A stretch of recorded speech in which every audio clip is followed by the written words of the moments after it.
that she got. Which apparently a lot of them do. What? That's what it seems like. Don't like girls? Mm-hmm. I mean, that's fine. Well, you have to push that back one side on you. That side. Oh yeah, so you're not gonna be able to see both of us at all. You have to back it up. Back it up. Hold on. Let me back this up. If you got your phone, you'll be able to see the Hello. comments. Oh man. What? Yeah. It sucks that you can't make the screen bigger. You know what I mean? You know what? If I was smart, I would have had Christian. Christian could have set up 2 cameras and had them both playing. He knows how to. You know what I mean? So we'll do that for the next time. Okay, I think they can see my fat ass if I get next to you. You might go a little bit to your left. Yeah. Okay, let me turn my volume down. Can they hear you? Yeah. Okay, I heard you. Okay.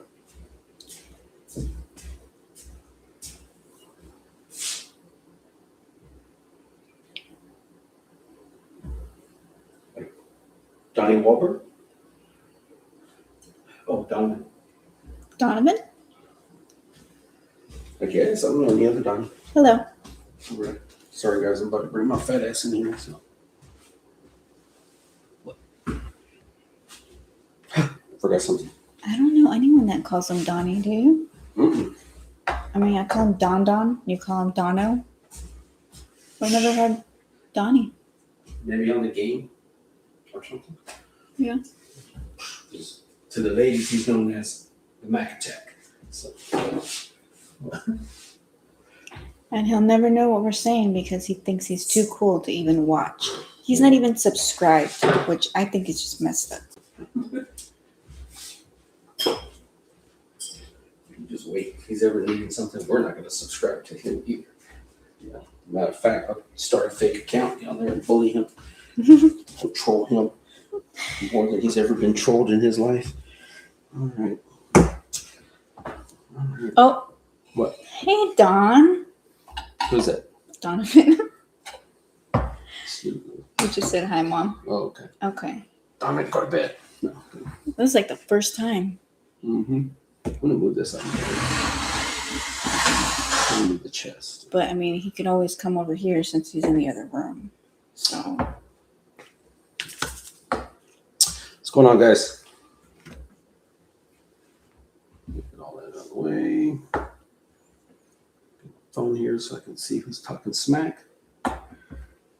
What's up, Tommy? What's up, Tommy? Got the 2 Tommies in there.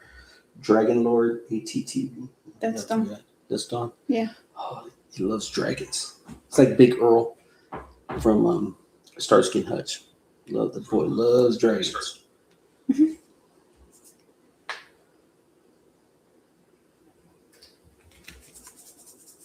Thank you. I'm assuming this is Des.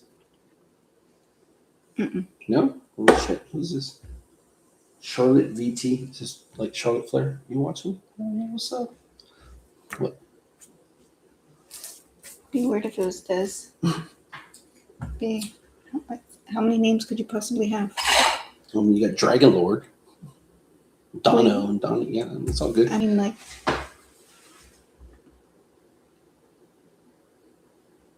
It would have to be like a nickname, though. Yeah, maybe. I don't know. Ooh, Donovan's in trouble. Ooh, trouble boy. Oh my gosh. It happens, man. It happens. Donovan, if you're still watching, you're going to get in trouble a lot if you got a woman. It's in okay. your life, you know? He's still young. Mm-hmm. All right. So, how's everybody doing today?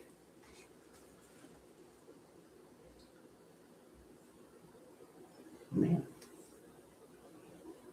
Gotta get my views on. You know, sometimes I wish like we could hear people talk back too, you know? Yeah, I don't know. There's gotta be some technology out there. I've got all the people. I've got all the names. You got the good stuff. I got you know, happy New Year's Eve. Man, either there's a really big lag or, yeah, Happy New Year to you. Eves to you too, Tommy. Thomas, do you prefer Thomas or Tommy? I've always wondered because I'll see Thomas Luis, but then I see a Tommy Chamberlain sometimes.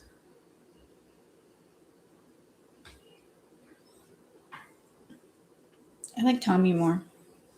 It's like the Green Ranger, you know? Mm-hmm. Yeah, Target's been killing it. Mm-hmm. We missed out on that. Yeah. You know, and I was going to get my fat ass up and go to Target that morning after Christmas, and I didn't. And then I went to evening. Saw empty pegs as far as the eye could see with just all the prices that we missed out on. I was like, damn it.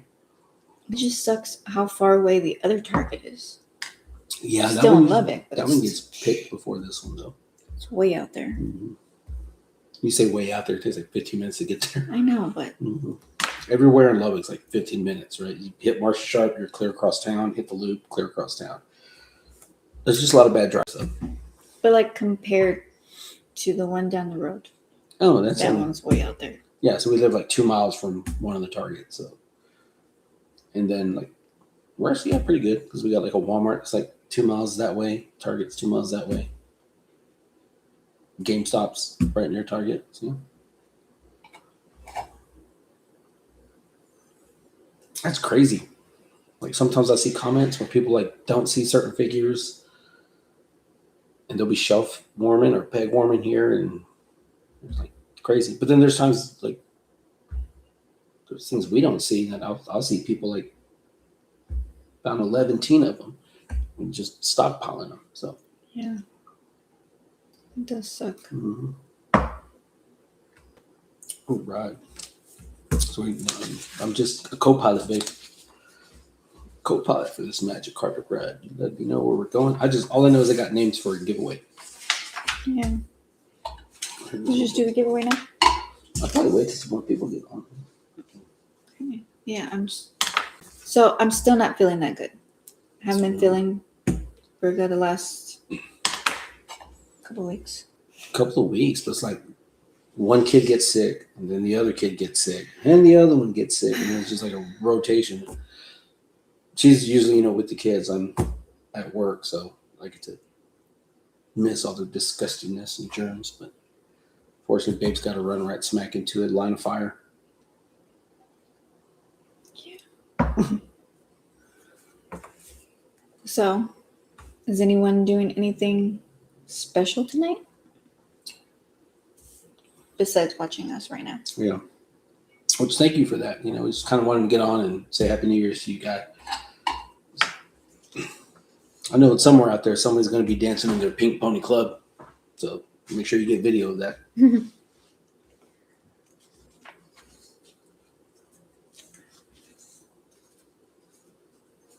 All right. That sounds good, John. What are we having, if you don't mind me asking?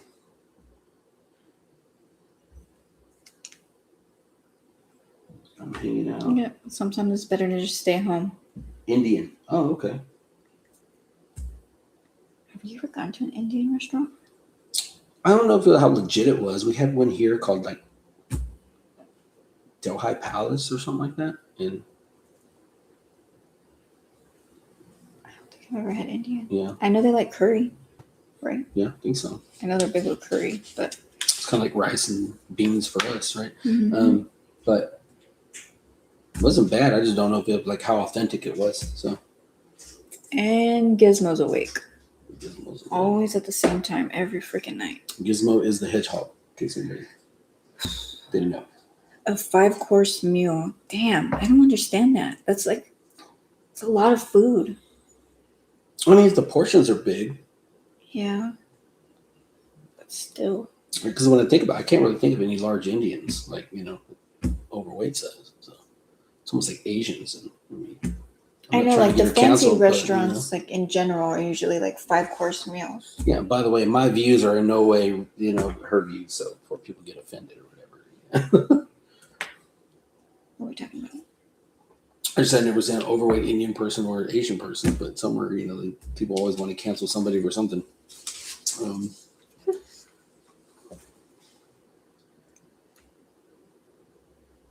Taking good home. Okay, you taking food home. You're ready. They can't gain weight because of all this spicy food. Well, if that's the case, that'd be the same for Mexicans, though. I hate to say it, there's quite a few rotund Mexicanos and Mexicanas out there. It's also a different type. I eat spicy food, and I'm like, I love spicy food. I'm like swole, but not like swole that way. Like swole the other way. But I got a good patch. A great patch. My patch grows like a Batman symbol, like on its own.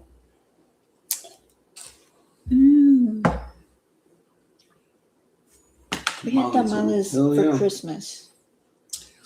Yeah. My stepfather makes them. Your cousin made some this year, so yeah. I didn't eat any. He put pineapples in there. I had some that didn't have pineapples, and I know sometimes you watch this, Rick. Don't do pineapples. I love it. I love the pineapple one. I didn't like it in the tamale. That's just me, though. But could be a California thing. Could be a California thing. Yeah, that's true. Because they're the ones that started pineapple on pizza. Probably you think of Hawaiian. I don't know, but either way, I don't mind it on pizza though. Just threw the taste off of the tamale for me. I can't believe I didn't eat any.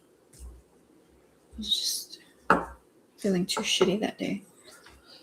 You didn't eat any? I didn't eat any of them.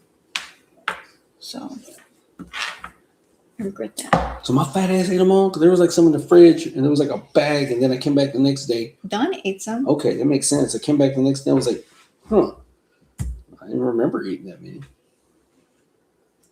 Yeah, that's pretty much it. So it's probably just you and Don. Yeah, probably you and Don. All right. So I guess we're going to talk a little bit today about like toy collecting. She's got her top 5 tips, but before that, you got that list right there. So yes, from the 12 days of Christmas. Yeah, 12 days of Christmas. Only I think two people traded. Yeah, no.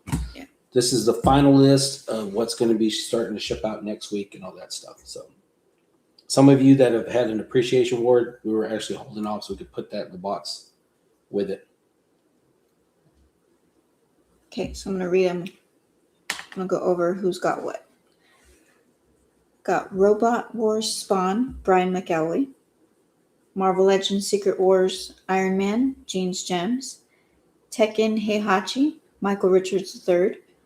Super Friends Green Lantern, Michael Richards. Marvel Legends Spider-Man Retro Electro, Nyla Spates. McFarlane Western World Batman, Roger J. 1915.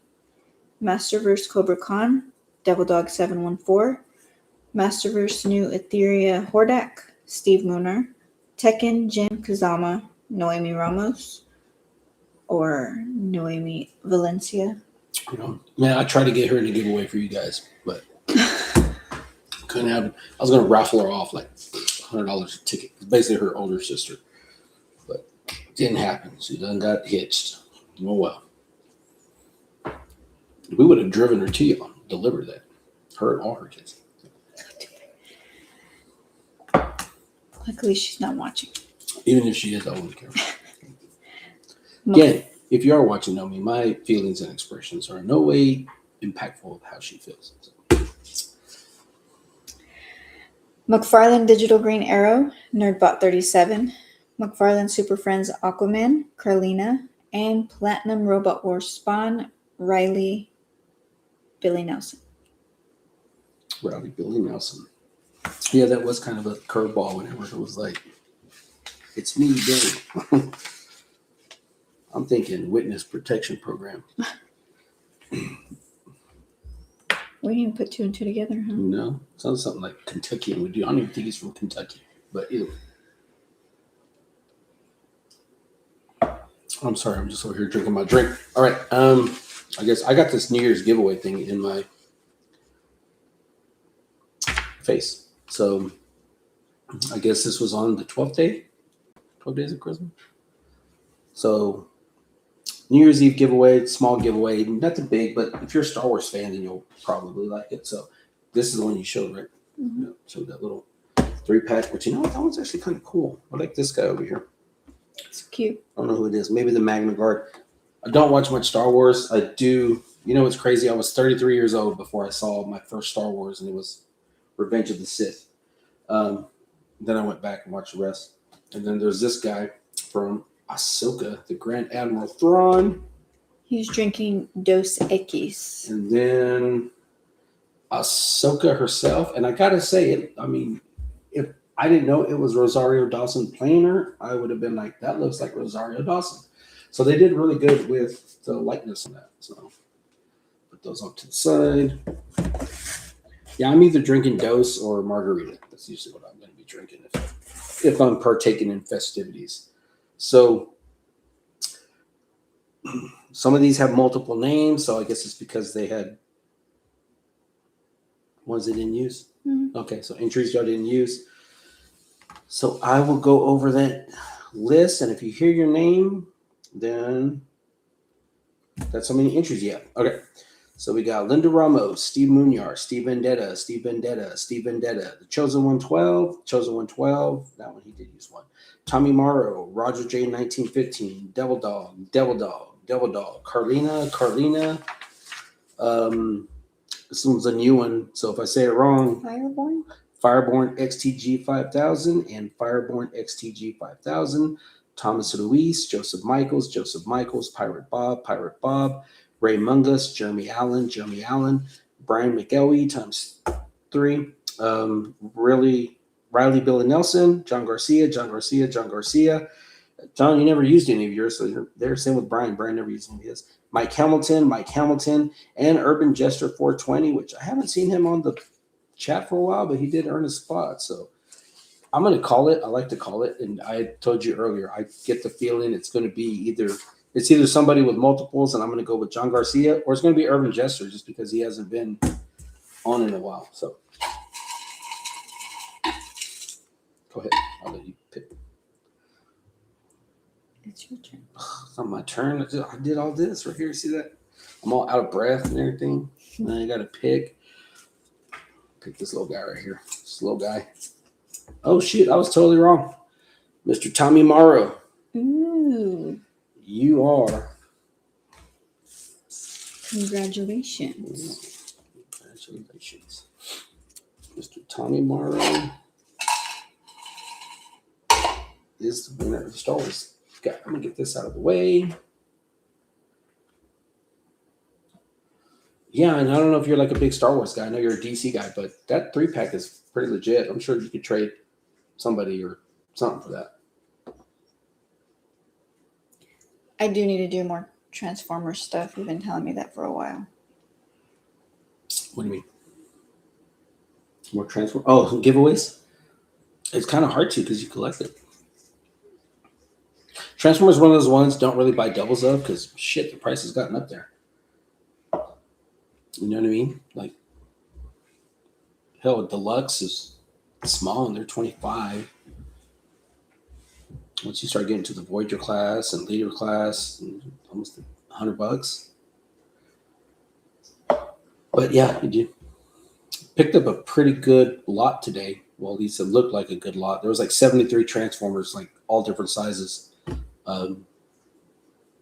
As soon as I saw it, I saw a complete Studio Series Optimus Prime, and I saw a breakdown that was complete. A Vortex, and this is going to be older stuff like Combiner the Wars, but I was like, lady wanted 150, she went down a little bit, so I was like, I'm going to go get that. So guess what we're doing for New Year's? Well, probably me. I'm going to be going through sorting, putting pieces together, and she's going to be sitting there telling me how great of a job I'm doing. Watching, I don't know, Boy Meets World, Simpsons, or something. Castle Rock. We started a show Castle Rock yesterday. I know it's an older one, but I fell asleep during it.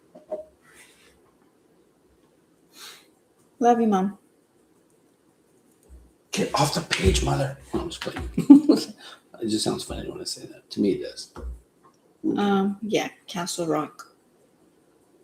We gotta watch it again. Yeah, big Stephen King fans, both of us. Yeah, so. Ooh. What is it? The Long Walk? The Long Walk, yeah, it's pretty good. Speaking of which, I'm gonna take a short walk and fill up. So. Okay. We did watch that movie the other day. The Long Walk, which was pretty good. I right? It. Yeah, I thought it was a great movie. It's almost like Phone Booth, where you wouldn't think you can get that much of a good movie from such just like, because if anybody's ever seen Phone Booth, right? The whole movie takes place with Colin Farrell in the phone booth. But it's a good movie. I enjoyed it. And then with The Long Walk, I was curious because I mean they're just walking, but the dialogue was great. Mark Hamill, I didn't like the way he talked. kind of like a meaner version of Billy Bob Thornton in Sling Blade. But yeah, either way, he did great though. He actually made a pretty good. I mean, I guess he's supposed to be the villain in that movie, if that's what you want to call it. But yeah, good movie. I enjoyed it. Tassier, we love her too. So shake and bake. And Paige. Do not have crystal ball. No, like we don't really like. If you see JoJo buy Star Wars, G.I. Joe, Marvel, or whatever, Susie can make because she saw it out and about. I think Crystal Ball, you might have had to. No, you know what? He was available for release. I never really saw him here. I know he got picked pretty quick, but yeah, pick it up. It's going to be in a giveaway. So if you ever see anything other than the main three, which is like Motu, Simpsons, and DC, then and even then, there's always a lot of DC and Motu and giveaways. We usually double up on those, but Transformers and The Simpsons, I'll admit, I don't do very many giveaways because, yeah, I don't know what the yeah means, but certainly people understand. that's But usually yeah, what I can see definitely doing some more Transformer giveaways. The Simpsons, I don't know how big of a following there is for Simpsons, so it'd be one of them. But they're cool. If you haven't, like, I don't really watch the cartoon. She's a huge fan. She watches that like almost. I can wake up in the middle of the night, and right now it's either Boy Meets World or The Simpsons is on when I wake up. But when I look at the figures, and they're solid. So I think right now Jax and Jada are just kind of killing it for. Their figure lines are nice. Jada? I think Jax and yeah. Jada, I think, are doing great. Because Jada's the one doing the freaking Cheetos. Street Fighter. And, yeah. Freaking Frankenberry and all them. But even that, the Mega Man figures were cool. So What are those video game ones? the Tekken? Yeah. No. The other ones. Street Fighter? No, the kangaroo. Oh, that's Jax. Right. Yeah, that's the Altered Beast, yeah. Yeah, those are pretty cool too. Those are cool. Yeah, so I'm saying like Jax is killing it. They do really good. And the price is really good. Yeah. And they can't beat those prices. You know what's always got me, and this is just me. So like you get Mattel and you get Hasbro, and Hasbro gouges people more than anybody else does. But Playmates was doing their, retro turtles, and then when they did the articulated ones, it was still like $12.99, right? But yeah, when you look at Mattel and their Motu, it's $20, and I'm not really complaining about that. It's just crazy how Playmates is able to give you cool retro packaging, give you more articulation, things like that for such a lower price.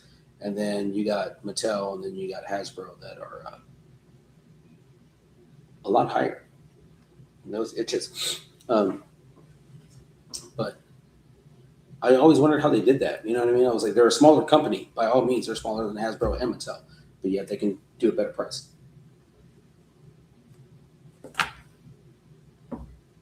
Were we supposed to message Leonard again? Leonard? Oh, yeah, you wore it. I don't think you ever did. Yeah. But real evident, like when you look at the Motu TMNT crossover, those figures stayed at $20, $21. And you look at the Thundercats Motu crossover, $20, $21. Transformers Motu crossover, they want $33, $35. It's licensing, but that's Hasbro.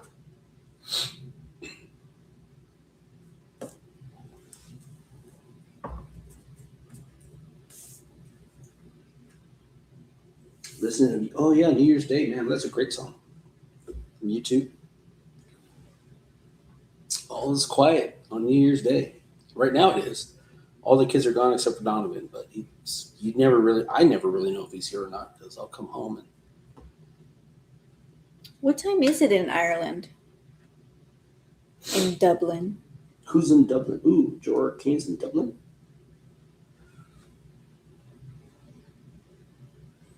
Yeah, Donovan's kind of like Bigfoot. There's like rare sightings.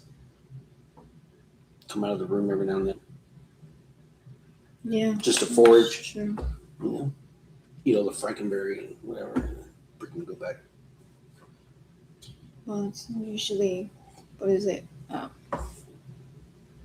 What's that freaking cereal that doesn't last?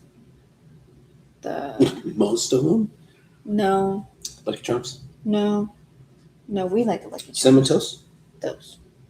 Those are the ones that go fast. Oh, he loves that Cinnamon Toast Crunch. 3:17 a.m. Wow.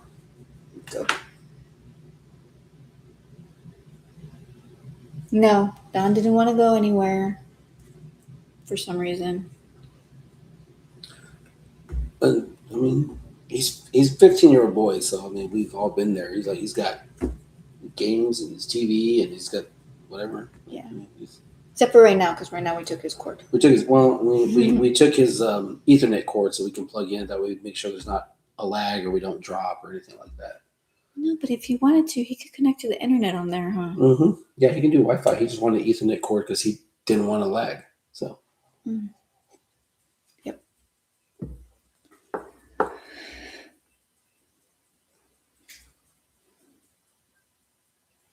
That's a lot. With chocolate milk, Yeah. straight stoner food. So, I'm not a smoker, so I wouldn't know good stoner food if you tell me. But I think when you're stoned, anything is really. probably, I'm sure I've gotten high off secondhand smoke because a lot of the people I've hung with, they're freaking cheaping it up. They're not even Indians, and they're just straight cheaping. So it was like peyote. That stuff has to be strong, Mm. right? You know, it's funny. So I lived next door to an actual native Indian, and he was, goddamn, I can't remember the name of the place now. It's in New Mexico, though. We drive through it every time we're going up. Either way, but when I met him, I thought he was Mexican, and this is the reason I thought he was Mexican. He was my neighbor, and I was driving up one day, and I kid you not, JP, if you ever happen to see this, you know who you are. He had a bicycle pump, and he was trying to pump up the tire on his Ram 1500 truck, sweating like a mother, right? Just dripping sweat. I pull up, and I'm like, what the hell are you doing? He was like, tire's flat. I'm trying to air up this tire. I was like, there's a Walmart, right? Like, there was a Walmart right there. I was like, why don't you just take the tire off and take it to Walmart? He looked up like, oh, shit. And I was like, he's got to be Mexican with that type of frickin', And I would talk to him in Spanish every now and then. He never said anything. The one time we were drinking, he was all like, why are you talking to me like that? I'm not Mexican. I was like, well, what are you? He was like, Indian. I was like, no shit. He was like, yeah. I was like, well, damn, I got some questions I want to ask you. And the first thing I asked him was, does Wingapo from Pocahontas cartoon, I want to know Wingapo really meant anything? He was like, no, not to them, right? He was whatever tribe he was from, it didn't have nothing to do with that. I was like, damn, Disney, freaking lying to me. I've been saying Wingapo and greeting Native Americans my whole life. Didn't mean shit. So.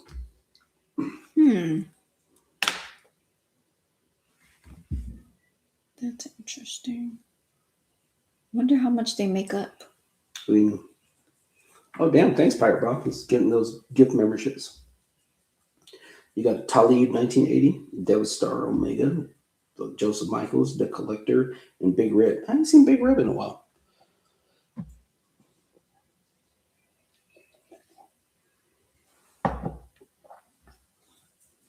So what's everyone looking forward to 2026 collecting wise? I'll just ask what everybody's kind of looking forward to.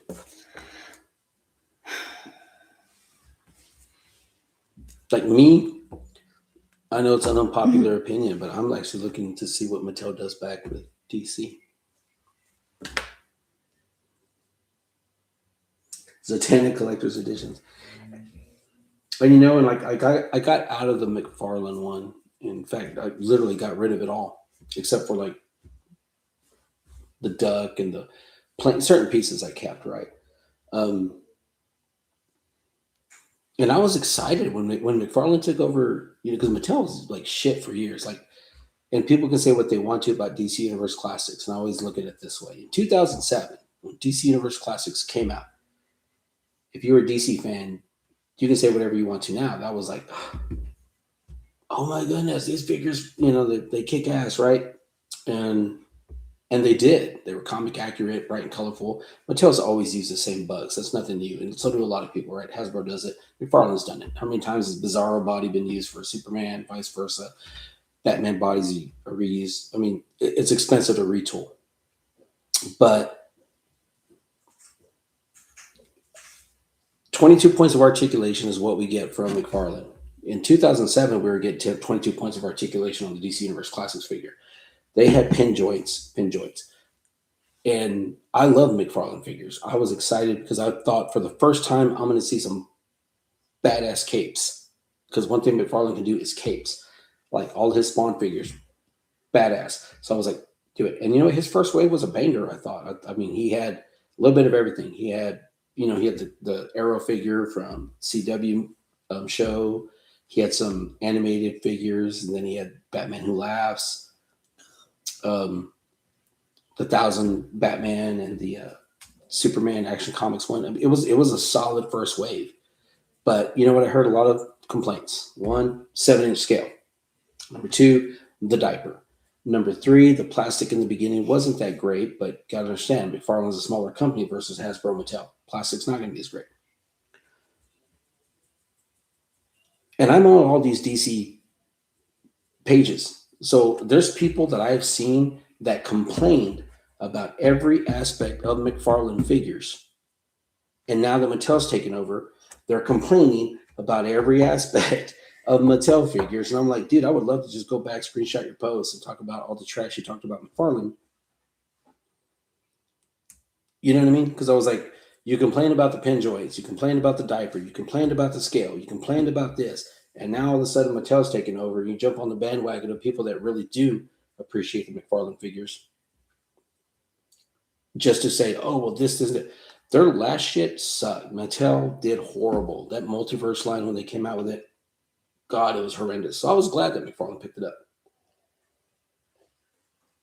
But I look at what Mattel does with Masterverse, 30 points of articulation, 7-inch scale.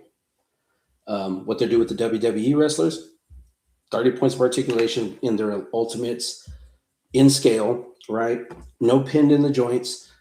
If you think they're not going to do that with their DC figures, then I don't know what you're smoking, but that's just kind of the way they're doing things right now. So I'm pretty excited for that. That Zatanna figure, I know that thing's going to be, people are going to be buying that thing left and right.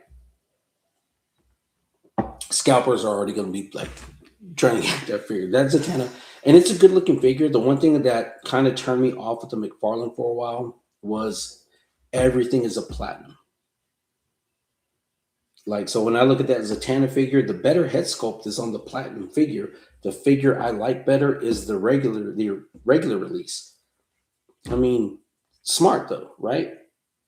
You make the person that's a completionist buy 2 figures because I gotta have both. When you could literally put that head in that box, I'd still pay you the $35, $40 if you're doing that and call it a day. But yeah, it was just, for me, it just became like, okay, I have this one now. I need the platinum. That was the thing. It became a need. For me, It was just one of those ones where I was like, I don't really need it, but because he's making it. You know what the worst ones he did was on the collector edition?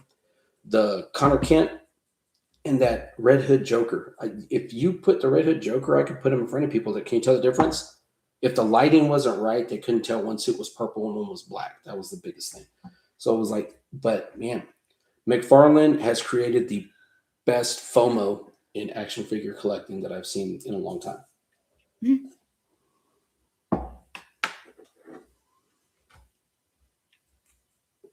No, it's crazy, right? Yeah, like it's. I think you got that on your list, number 5. In fact, you know what? Here, go your list. I'm sorry, but no, I mean, I'm probably going to pick up that Zatanna figure because it's cool. I do think it's a good figure. The Detective Chimp is great. And you've been talking about that coming out for a while. Since before it was even like, and I think most people who collect McFarlane know, like, when he made that comment that female characters don't sell, and I was like, maybe in the Marvel world, but DC has heavy hitters when it comes to female figures, right? Like Giganta, if you did a build a figure of that would crush it, right? Black Canary, Zatanna's always been a good one. You know, he likes to stick with Harley, but he doesn't really give you a good one. That first wave, he had that Harley animated one, but I felt like it was kind of oversized. The head was real big and the hips were real big. It was odd looking, but was still a must have. But yeah, when Huntress, Batgirl, I mean, there's DC had Poison Ivy. I mean, DC has female characters that are badass. So I always thought that was kind of weird. And I would tell you, like, dude, if he did a Zatanna, if he did a Black Canary, if he did a proper Wonder Woman, gone. You would have a hell of a time finding those figures.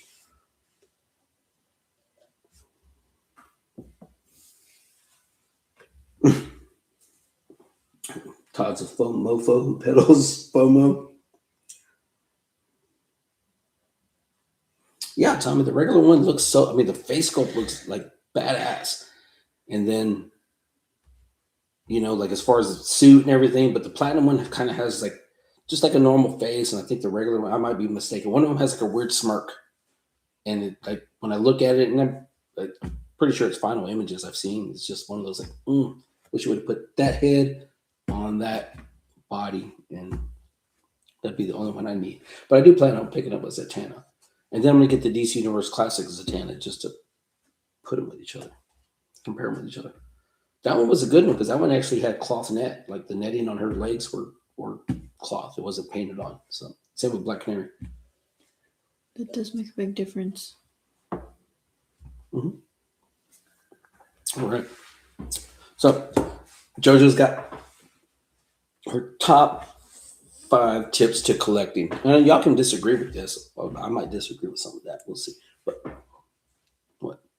Well, it's kind of like scalpers. I don't mind scalpers. She doesn't like scalpers,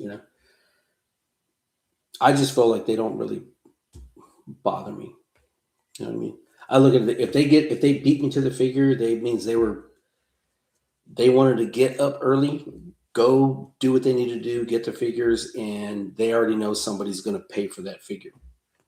I could easily get up at 6 a.m. and be at Walmart the same time they are, but I choose not to, right? So they don't bother me either way. I look at it this way. The reality is, do you think Big Bad Toy Store is selling figures for the exact same price they're paying for them? No. Right? But we don't call them a scalper. We don't know what they pay for them. Now, they make probably pennies on the dollar like Walmart, but they sell in bulk. I think it's getting harder for scalpers because the price, right, is increasing on figures. So do they really want to pay $40 to make, before they would make it like maybe 20 or 25, and it can be a little comical at times, but the profits are going to keep dwindling as prices keep increasing. So,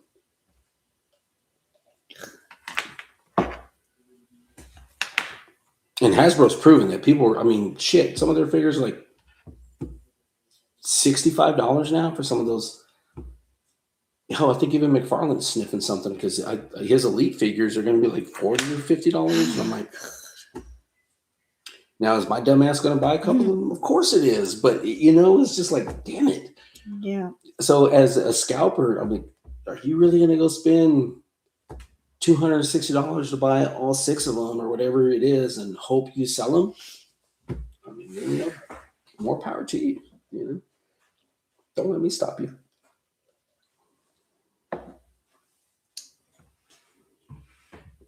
Yeah, things are just getting out of hand. So, okay, baby, you go ahead. I'm going to go refill. You do that.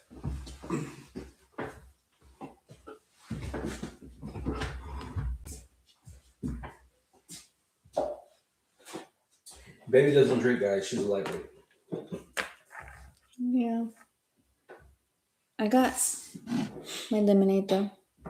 You got what? I got my lemonade. Yeah. Like, she can literally have, like, half a beer.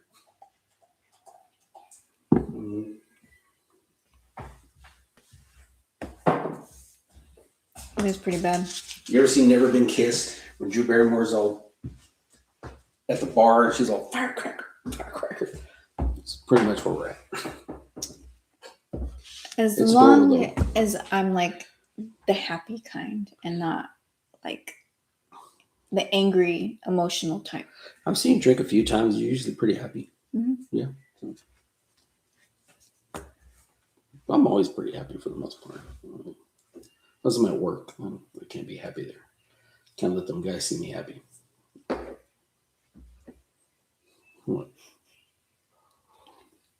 Okay, you got a question? Second time you asked that question. Oh, sorry. I do not. You know what's crazy, Steve? So I am known in this area for having a vehicle called the Kissmobile. And the hood is still at my mom's, tucked away in that back room that she's got. And it's got the signatures of the original 4 members when they came to Lubbock in 2000. And they did. What? Mm-hmm. Yeah. You've heard of the Kissmobile. Yeah, but you didn't tell me that. I mean, it's just been sitting there for years. So it was probably like 99, 2000. And this is the funny part. It's a fucking Chevy Corsica was the car, right? 4-door sedan, but painted it. And I did have a lot of Kiss figures and stuff like that. I had it painted and I wanted a mural of Kiss put on there. And I got a bunch of pictures together, right? This is, Psycho Circus has just kind of come out and the band had just reunited. So I had like the Love Gun, Destroyer, different pictures. And there was a guy named Chris Machado, airbrusher in Lubbock. Talented. This guy could airbrush anything you gave him.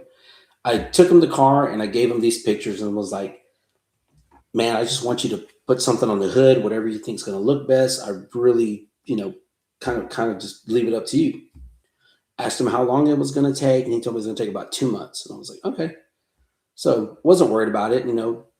One day I'm driving by a shop, and it's a little over 2 months at this time. He hadn't called me to tell me it was ready. But I could see him. He was there. The lights were on. So I was like, let me pull in. And I walk in, and he's still on the hood, but the rest of the car, oh my goodness. The Psycho Circus with the mouth open was on the hood.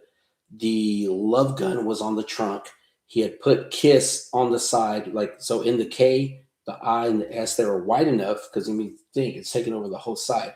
He put, the I's in each letter and like lightning bolts through the whole fucking car. And I was like, what the hell? He was like, I'm sorry, dog. I got blazed up and shit. You know me. I'd like to do my thing.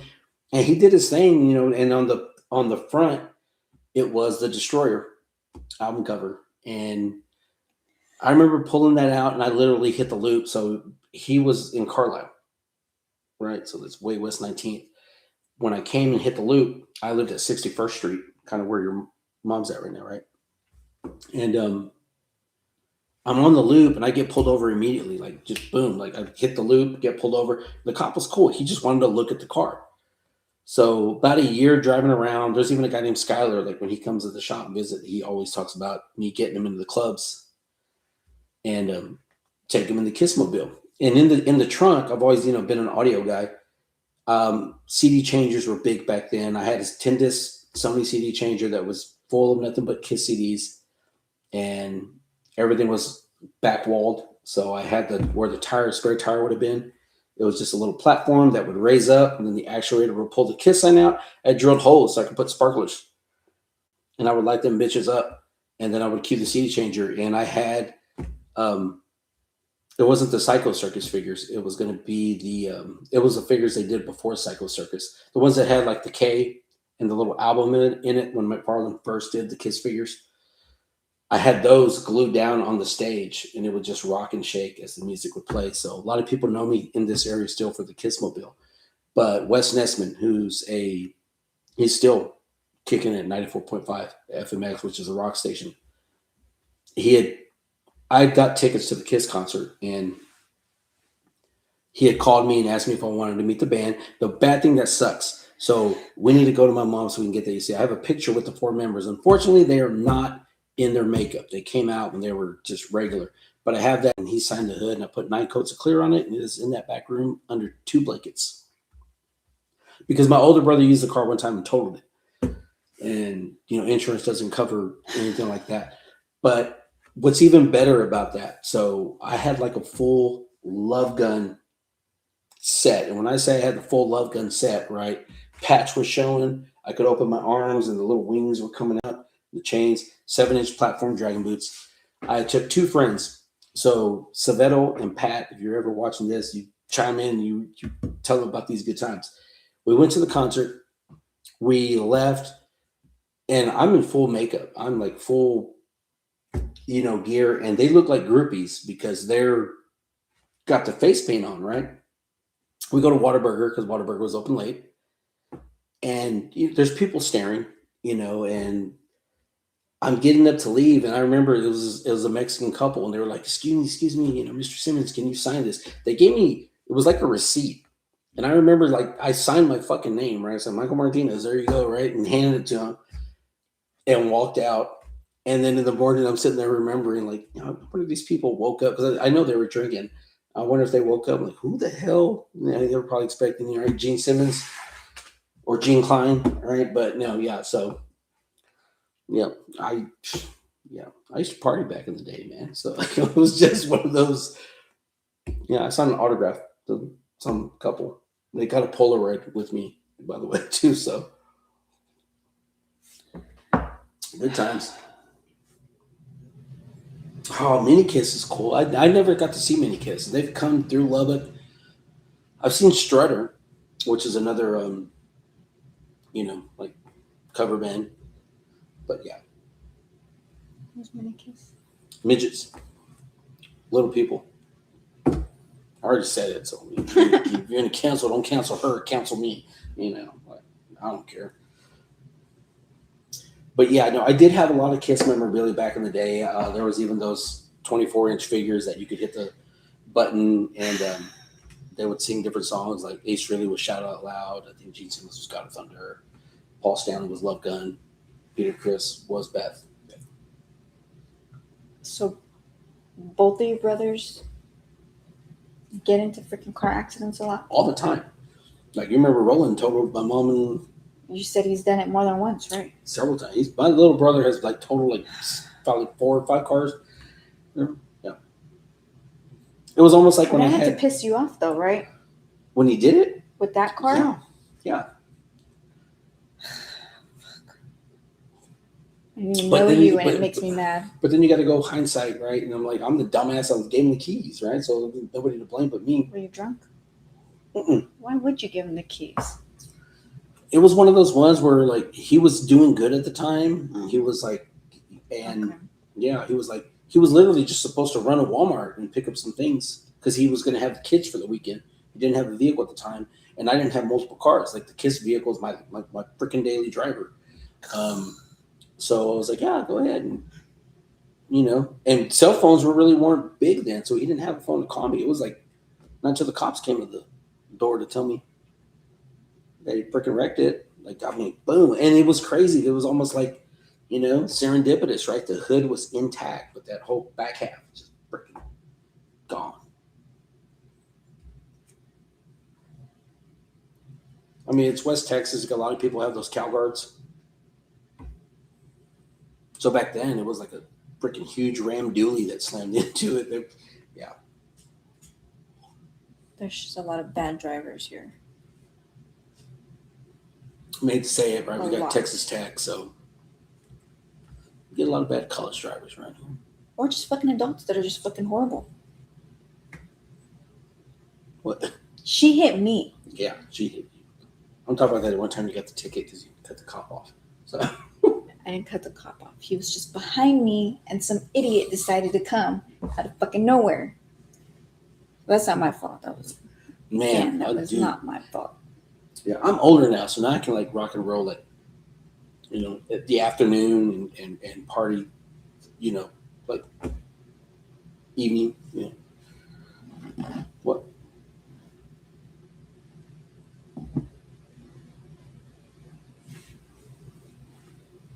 She domesticated me. It's the easiest way to say it. I guess it's like the nicest way to say it. I'm trying to say, whoosh, that. No, Oh, you would be giggling. Wasn't true. no. You know you can go out whenever you want. For real? Hmm? For real? Here, you take this. But I'll just play.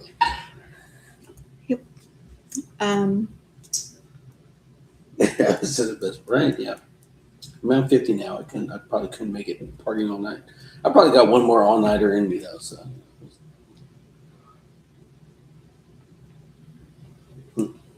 And I just get tired too fast.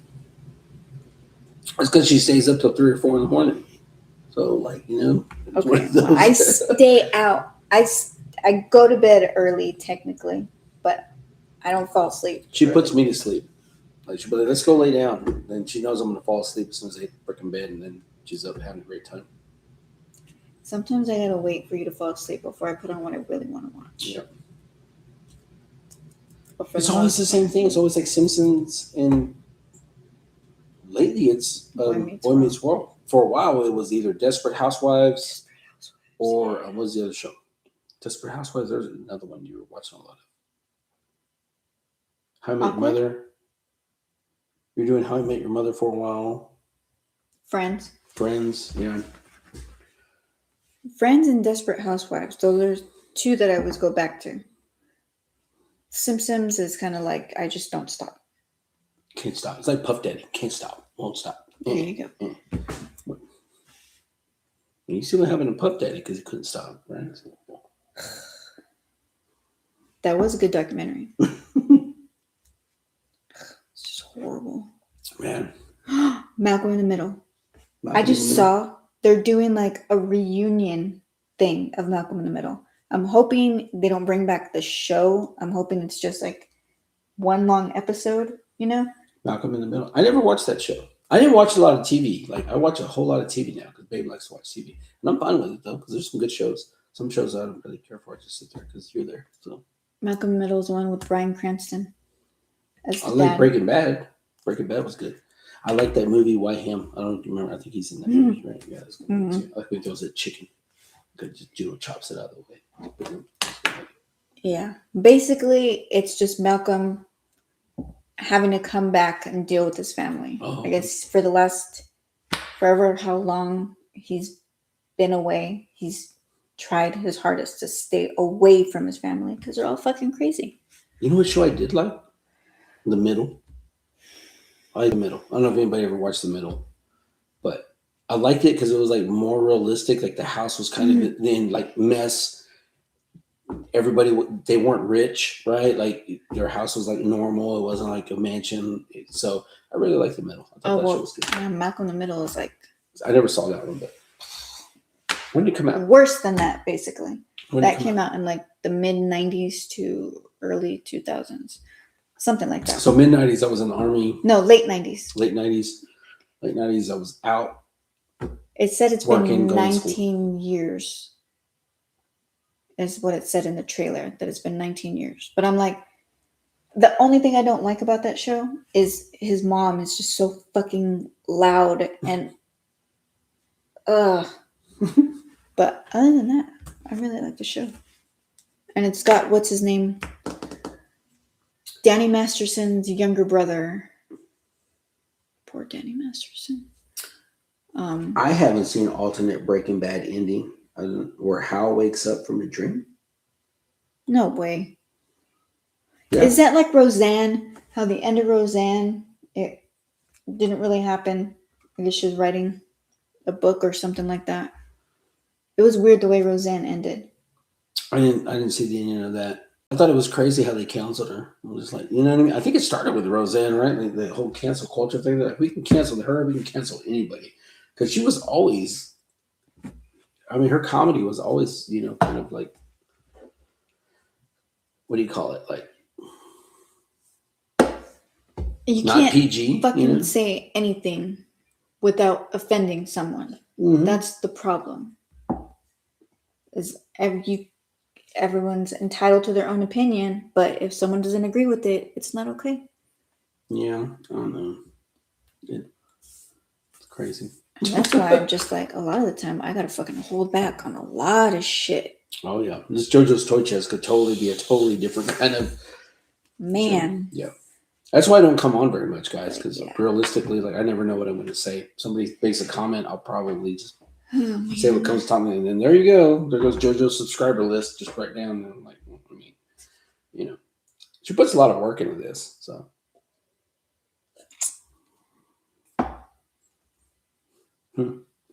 Oh yeah, he didn't even give us any of that. Let's see. Yeah, Pirate Bot. I feel the same. Like, I mean, I'm nobody. You can cancel me all you want to, like Which that like because I have my own little YouTube channel, right? 12 Volt Buzz, and I sit there and I have to say it every time. Like if you're easily offended, scroll along, and if you're looking for politics, no, we're not talking politics. We're talking about guy talk that happens in at least my audio environment and environments that I've been in. So there's a lot of inappropriate stuff. That's just. I mean, anybody that's worked at a mechanic shop. I mean, anything with just a bunch of guys, right? We all know what goes on, right? So always stupid comments. Just, it never ends, right? We never really grow up at the end of the day. So. So I have to do my best not to embarrass her whenever we're out and about. I have no breaks. She's pulls the reins, but other than that, I have no breaks. God, that makes me sound so horrible. Because I mean, somebody's got to pull them, right? Nobody was doing it before. Look where I wound up. So what? I'm not like that no more. What? You're special.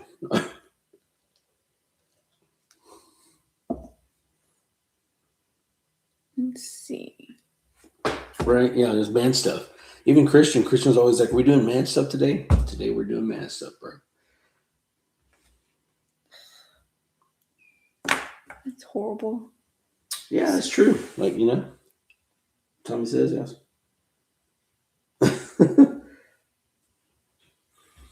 Yeah, it's just different time, right? I think I don't know. I don't even know where the time starts, but there's like that. There's a certain point where, and if you're Metro, I really don't care. Like, I mean, that's cool. Like, we grew up in a different era, right? But I mean, people's feelings get hurt so easily now. Like, like I got a buddy named Laws, and he's a friend. He's a coworker.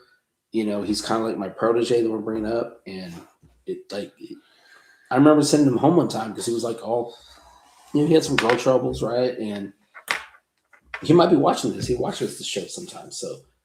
It was one of those. I was like, dude, you need to go home. Like, you wear your feelings on your sleeve. Like, the customers are asking me what's wrong with you.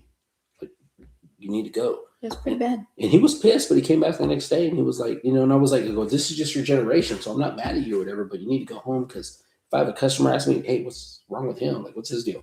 Then you don't need to be here. And he came back the next day. He was like, you know what? You're right. I do freaking wear my money. And he's 30. That's another guy. No, that's freaking Christian. Christian's like 23. So he's our videographer. And so like if you watch like my channel, and I've only got like a few episodes, right? But if you watch it, you'll see like all the different camera angles and the editing. Christian handles that. So I talked to him today about working on a new intro for JoJo. So it can be more just her and take the animated out. So you're actually got to go to the shop on Friday and do some voice recording. But Christian was the one that cried about the dream. I was like, dude, what the hell is wrong with you? Ridiculous. And here's what's crazy. So he's got a girlfriend. I was telling you about this earlier. Like, apparently the girlfriend's dad is, military, was in the army. Somehow, I don't know how, but he was like, so like, my girl just brought up to her dad that I work with somebody that was in the army, and I let him and told him that you put radios in tanks. So now he wants to talk to me. So he's been like just interrogating me on like about installing radios in tracks. And what was funny is when we were talking, he was asking me like, so how does this come about? How does this do that? And I'm talking to him and telling him. He was like, no, I get that, but like a tank, how do you get to the point of a tank? And I'm like, a track is a tank. At that point in time when I was in the military, we called a tank a track. We didn't call it a tank. Same as, there's differences, right? Like the Army does not say gun, we say weapon. And I'm sitting there thinking, like, I hope you're not telling him that you're the one that was in there, because this is going to be ridiculous if you have to call me and I'm like, hey, sir, like this is Christian. He's my adopted son at this moment in time. So I just think it's fucking weird.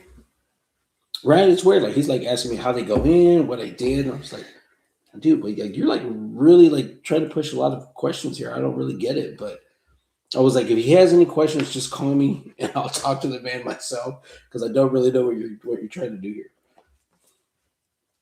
You're not in a relationship with her, so what the fuck should it matter? Is how I feel about it. Yeah, everybody wants to taste a little mic right now. What? No, I don't know. He's young, so I look at it as like that's just kind of the way I see it. It's a different kind of. Oh, and this was funny. So we talked about this at your mom's little while ago.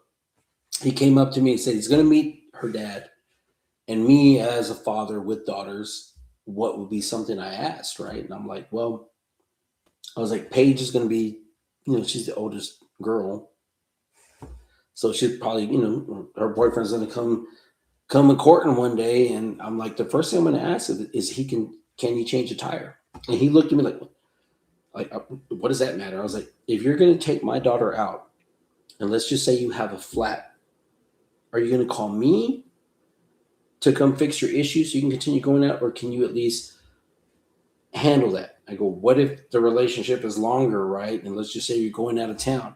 Can you at least get a donut on the damn car to get you to the next town so you can get a tire? Like, that is as simplistic as it gets to me, because if you got to get me out of bed to go help you have a good time, then you know what? I'm going to do whatever I can. I tell my daughter, you know what? You freaking move him along, and that's just reality for me, And then he understood when I said that. So he's going to start practicing this week, changing the tire. And I just feel like that's just kind of like, you should know how to do that. Because I don't want to be on the side of it. I do that when I was a kid too. Yeah, but I don't, the way I look at it, if my daughter's with a man of any kind and she's the one having to change the damn tire, then, especially if it's raining or something like that, no, get the hell out of here. No. Yeah. Do you know what kind of gun this is, right? Yeah. I just show them the gun show. Mm-hmm. That's how I got JoJo, sort of the guns.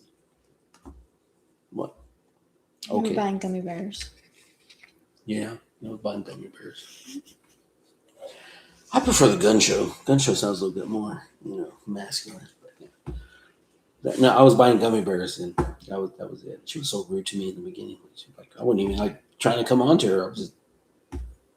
She had a short haircut. She had like a little bob, and I am not a short hair person. I usually don't like short hair, but surprisingly, it looked good on her. And when I say I don't have any breaks, I do not have any breaks. Literally was like, your hair looks good on you. And she looked at me like, okay, is that all? Well, shit, excuse the hell out of me. Like, it wasn't even a come on or pickup line. I was like, all right, well, so somebody's having a bad day, but I'm not. So I just went about my business. But yeah. It was not that bad. It was.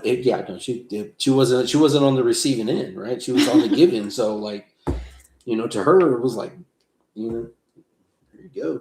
Get your damn gummy bears and get your fat ass out of here. Like, shit, next. All right. There we go. But the next time I went in, I made sure to drop the gummy bears and bend over when I picked them up. And if you've ever seen Joe Dirt when she pulls her glasses down, I was like, dang, pretty much what happened.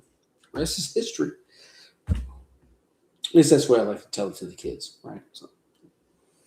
No, the kids always hear about how I was rude. Oh, because you were. I don't even know why you were in a bad mood. I didn't even do anything. I'm just like, all right, get my gum bears. Yeah. I don't know. I like Dollar General gummy bears. I think they taste better than service was great there. It wasn't. Not everything to me, else right? that sucked. Oh my god! Yeah, that write up you got was so impressive. I wish we could have kept that. It's on my phone somewhere. Yeah, she got a write up. I forgot. It was like, right? Can you at least attempt to make an effort or something like that? I don't remember, but it was funny.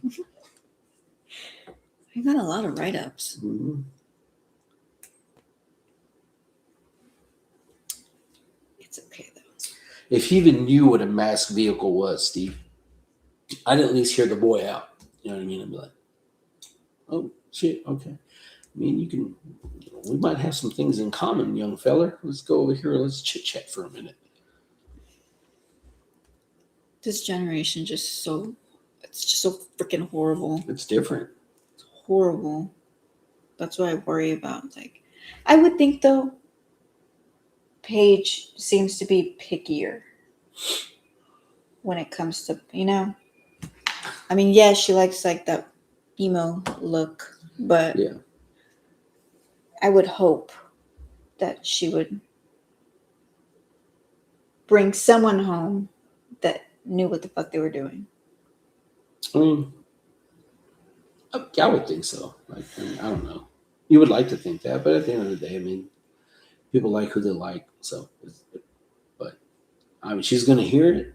Like, she's not gonna want to hear it. She's gonna be like the baby who's, I heard that. I wish I didn't hear that, but I heard that. Yeah, she's gonna hear it.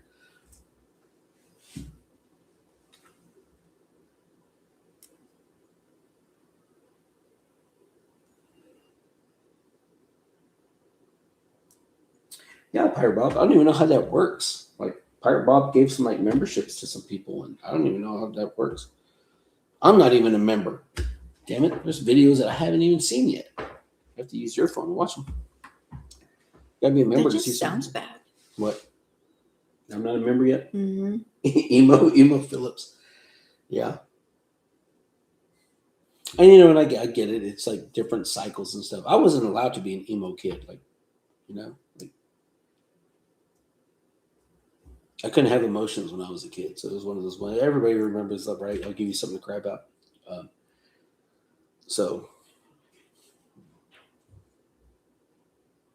But I do remember when emo kids happened. Like, and I told you this. Like, anybody remember when Skid Row came out and Youth Gone Wild? Like, we had like this group. And I was from a small town, and we had this group of like 5 kids that when Skid Row came out, it was within about a month. They started all wearing black and having the eyeliner, and they were the emo kids. But they were also the Youth Gone Wild. I mean, all of them had rich families too. None of them really had any problems. So it was kind of odd. I was like, meanwhile, I'm sitting here wearing high waters, fake Converse, like, all right, but. If she were to choose someone that takes longer on their makeup than she does, there's a fucking problem. You know what I mean? Yeah. But that's just me. Yeah. I don't think boys should wear makeup. I think if it's like a kiss thing, that's one thing. Well, I mean, not every day, unless you're Kiss, right? I mean, yeah. And I really don't care. Like, I mean, you do whatever, feel however you want to do whatever, but don't make me have to succumb to your freaking, like, I mean, I don't like it. Stereotypes are there for a reason. And, like, it's one of those, like, people ask me, do I like tacos? Bet your ass I fucking love tacos. Damn it, I love them. Nothing wrong with it. I don't get offended. People tell me that, but.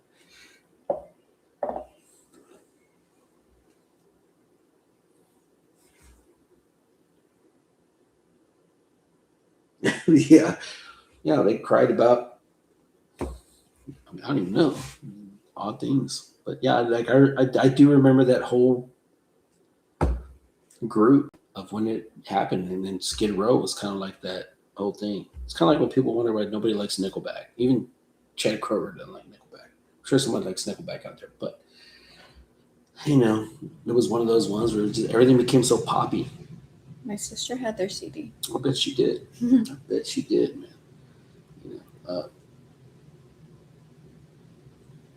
What the heck is that? What? Tacos or tortillas, man. What is that? It's almost like a torta. That's what you would call it. You know what? I'm going to go with tacos. But I like soft tacos, right? And I don't like them from I'll eat them. If somebody's giving me some tacos from Rose's, I'm going to eat them, right? I mean, that's just me. But I like when we go to Outland. Like authentic? When they give me like the soft corn tortilla with the birria in there, or the whatever, whether it's carnitas or whatever. I don't even have to have cheese on that taco, right? Well, Roses is almost as bad as freaking Taco Bell. Hey, Not that I don't like Taco Bell, Taco because Bell I do. has Taco but- Bell has won Best of West Texas 3 years in a row here. Are so fucking ridiculous. Right? I mean, it's funny, but I mean, it's just, I don't think Mexicans are voting. That's got to be it. Lubbock is never at the top of the list for anything good. That's not true. You got the STDs. I mean, You got freaking if you're bad looking, drivers. if you're you got looking- the craziest weather. yeah, but they also got friendliest. And you know what? And that's bullshit. They just recently got, what was it, like progressive city. The Lubbock's still growing. Yeah. Like while some people are on an economic decline, Lubbock is like shooting up, so kind of weird. Even when COVID hit, Lubbock did not shut down. Lubbock didn't. They were like, screw it, we're not shutting down. And it was crazy because it was supposed to be like essentials, right? Every restaurant suddenly became, because, to be open, you had to be more restaurant than you were alcohol. Every fucking bar in Lubbock became 5149, just swapped the tag. We're 51% restaurant. Like there was bars that were selling toast. And that is a fact. The Scott's bar, Jake's, was selling fucking toast. So if you bought a beer, you had to buy toast to go with it. Like you were literally buying the toast, and they would give you the beer. That's how Lubbock did not shut down in any form of fashion whatsoever. I mean, hell, I do car audio. Are we essential? No, everything is luxury, right? Open every damn day. Yeah. Mm-hmm. It's always been kind of a weird monster. Even like Leonard, whenever he came from Kansas, it was like Lubbock is just different. Like for some reason, it is. People are just like, nope, this is the way it's going to be, and done.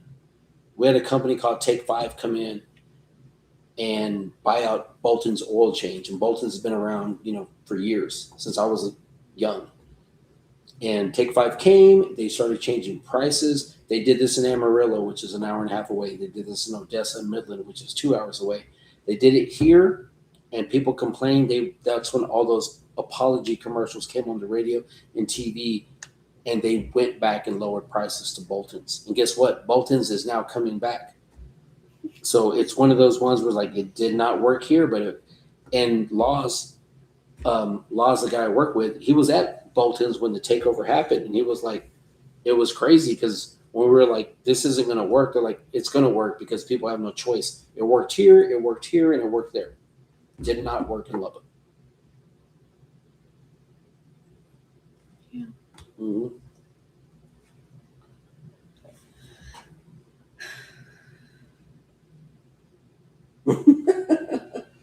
Yeah, I really couldn't want it. I couldn't get into that, Steve. So but I do like a good taco.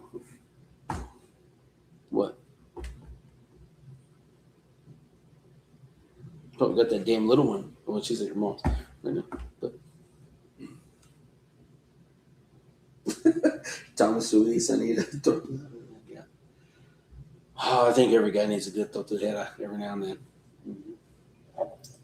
Makes it grow. That is truly the gift that keeps on giving. What? You wanted me on, okay? No, freaking.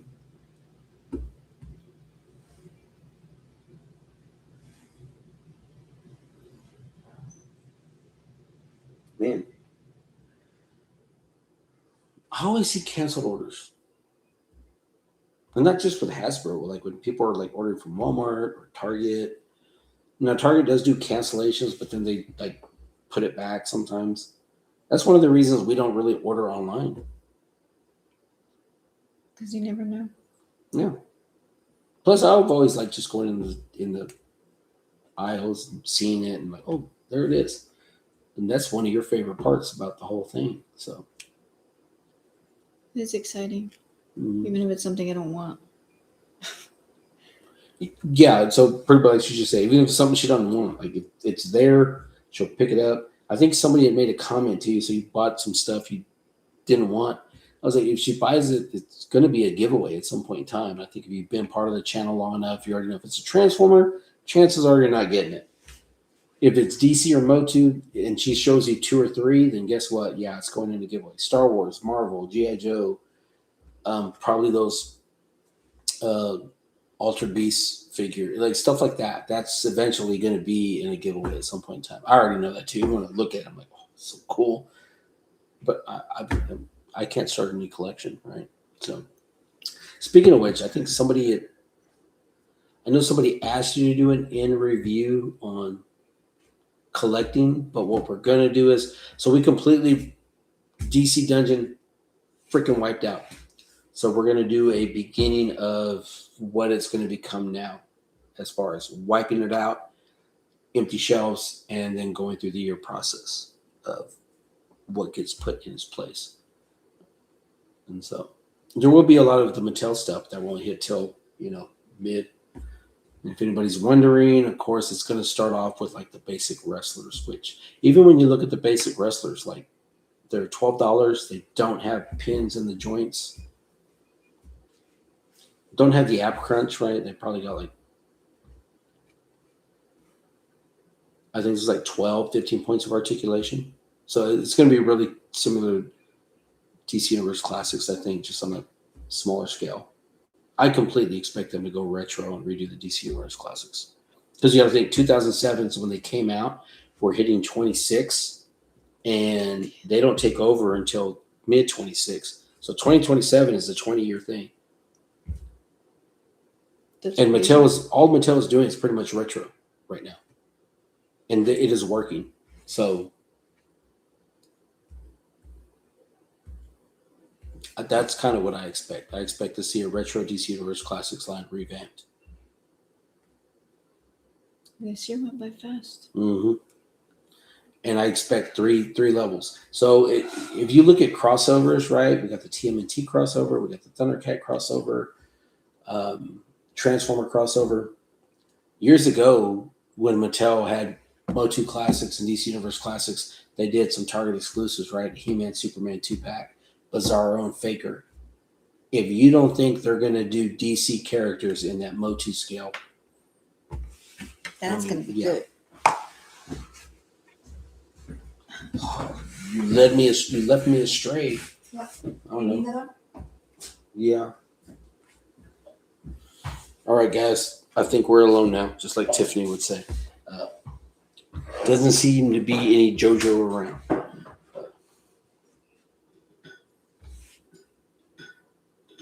Oh, dude. Okay, so I'll comment on the 86 Hot Rodder issue. One thing I can say about Hasbro, and I think it's cool, is a lot of the reissues they're doing, and I don't know if it's just a matter of they see like the secondhand market. And if I was sitting back and I'm like, shit, people are paying what, $120 for this Hot Rod figure. So if we re-release them, right, we're gonna go ahead and make a lot more sales.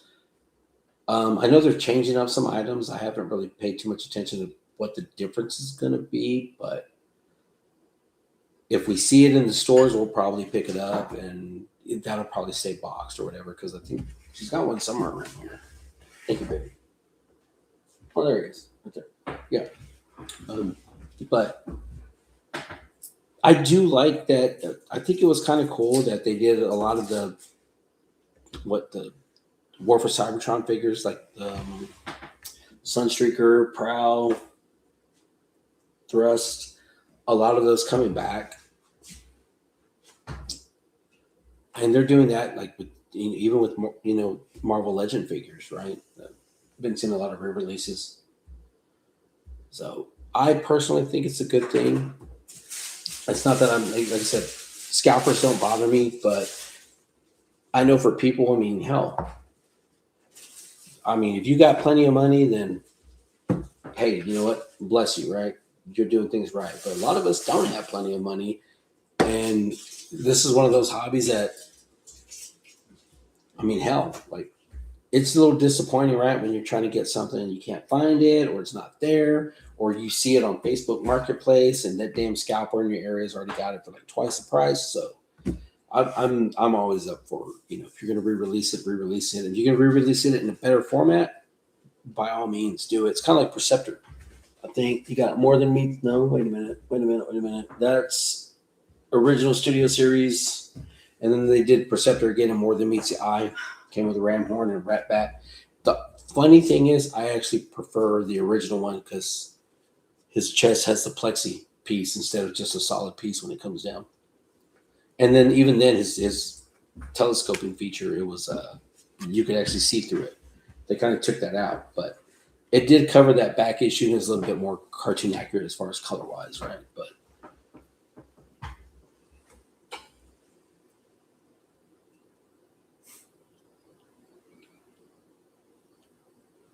oh yeah, we'll eventually have to get that. If there's ever a RoboSyn, it's definitely going to be the Soundwave. You thought it was going to be Grimlock until Soundwave came out. Yeah, Really long. yeah. That'd be awesome. Mm-hmm.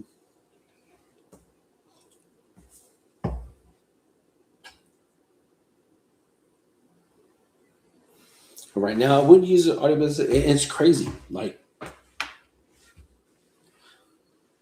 the audio business is right now is like freaking through the roof. Like, so brother-in-law, every time I talk to brother-in-law, he's always like, "Are y'all busy?" I'm like, "Yeah." He doesn't get it because we got people spending regularly. Like our average ticket sale is $5,000, and we're doing a lot of 5 to 10,000. And these are new vehicles, but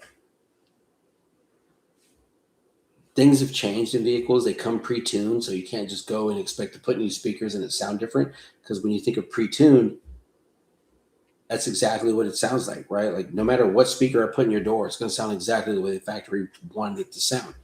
And factory doesn't care about the audio spectrum as much as you would think they do.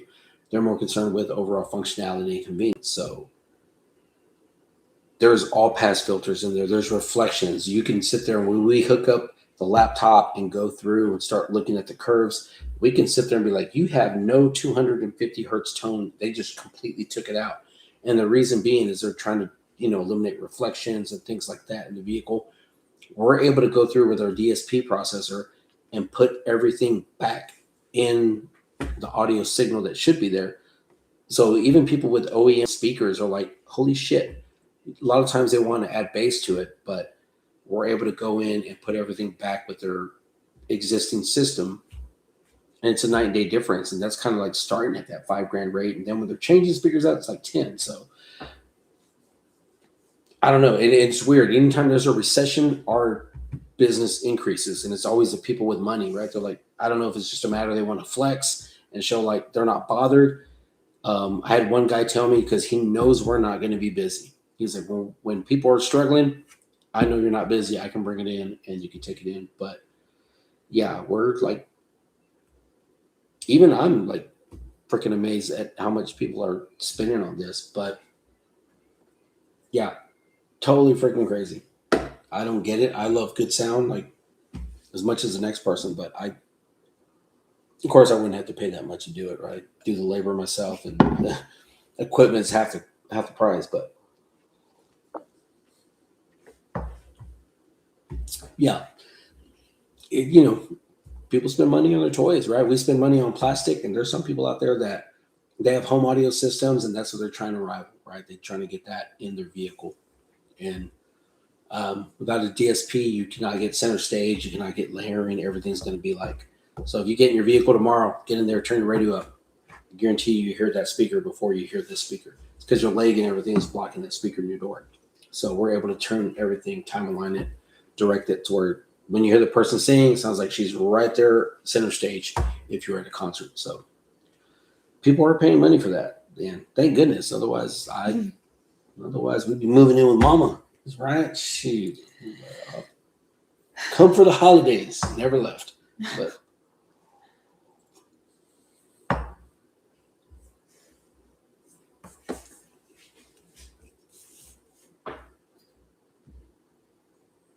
well, you still haven't given us one tip. Okay. So the tips to collecting. 5 tips to collect. Number 1, know what you're looking for. So in case you just Release dropped in, dates. she's giving us her 5 tips to collecting. Okay. We're going to go over everyone, or just go. Yeah, I mean, Do it I'll go first. over everyone that we can like. What was it? First one is know what you're looking for and release dates. Well, I'll let you cover that first, and then I'll go ahead and give a whiff. Whatever. I guess I got to do an update on here. Interesting.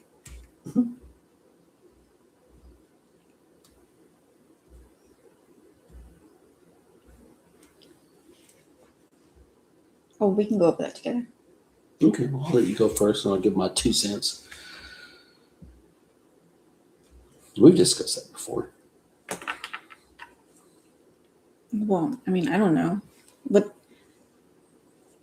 when you go hunting, usually you know what you're looking for, right? I mean, you would think. For the most part, depending on what you're going hunting for. Yeah. So if it's us, it could be going hunting for the page, or just because we know there's something that we really want that's coming out. Mm-hmm. So I like that you put another release date. yeah, I mean, that's important, right? Yeah. And we've talked about it before. So, like, her number 1 tip is know what you're looking for and release dates. Now, anybody who's on any toy page probably knows this, and we talk about this a lot when we see people like freaking out because they cannot find a figure. A lot of times stores will put out figures a month in advance, 2 weeks in advance, even though they're street dated, right? And what do people do? They grab another figure, go scan it, and get it. And you'll see people like, where'd you get this figure at? Where's it at? Where's it? And the release date is until like 2 weeks or a month away. And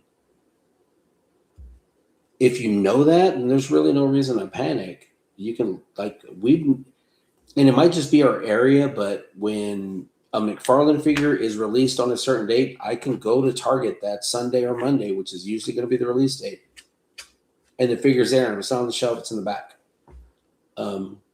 Whether it be Motu, whether it be whatever, like if you know the release date, but I see so many people on pages like, where'd you get this? Oh my goodness. And next thing you know, they're on eBay paying 3 times the price because they cannot wait for the release date.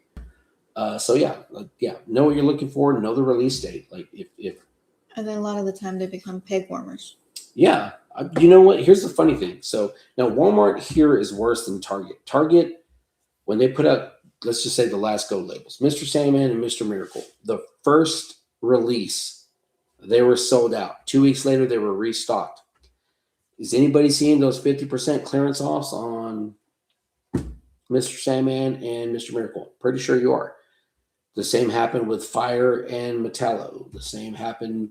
Any go label that's ever hit freaking Target winds up going on clearance or discounted price. But yet, when they first come out, got to have it. I didn't get it. Let me go to eBay and let me go over here and I'm going to pay double price. And then you get mad because you find it on clearance. Like, so it's one of those things that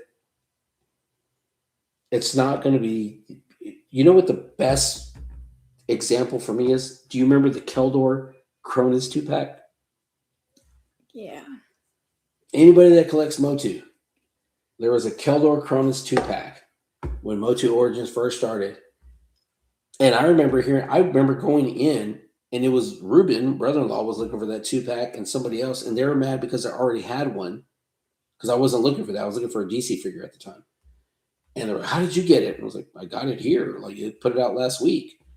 And they argued with the associate for a little bit, and they left. And you know what the funny thing is? The associate had some in the back, just refused to get him out because of the way the dude was acting. But those things were selling for like $250, like within that first week. Next thing you know, what Target couldn't give them away, right? I remember we picked up some for like $7.99, and that's kind of a thing with exclusives. If it's an exclusive, chances are it's going to be on clearance at some point in time. And if you don't have a Target, don't live near a Walmart, if you're part of this collecting community and stuff like that, I don't know how many people have reached out to you. Like, and we've met some cool people like Phil. I think he was looking for Black Lightning or something. Like Phil DeMille, right? A great That member was of the on community. clearance a lot. And that was on clearance here for $6, but apparently where he was at, he couldn't find it. I think you just sent him one. Yeah. There's like so many people in the community that are willing to help you out. You know, as long as it's just, I mean, be realistic, right? Don't be the guy like, you know, like, freaking had a flood and everything. This happened. Just like, hey, I can't find this figure. Is there any way you can help me? Because everybody's got different, right? Distribution sucks. There's times we don't see any certain figure here, but I'll see posts of like, man, this one guy's got 10 of them. You know what I mean?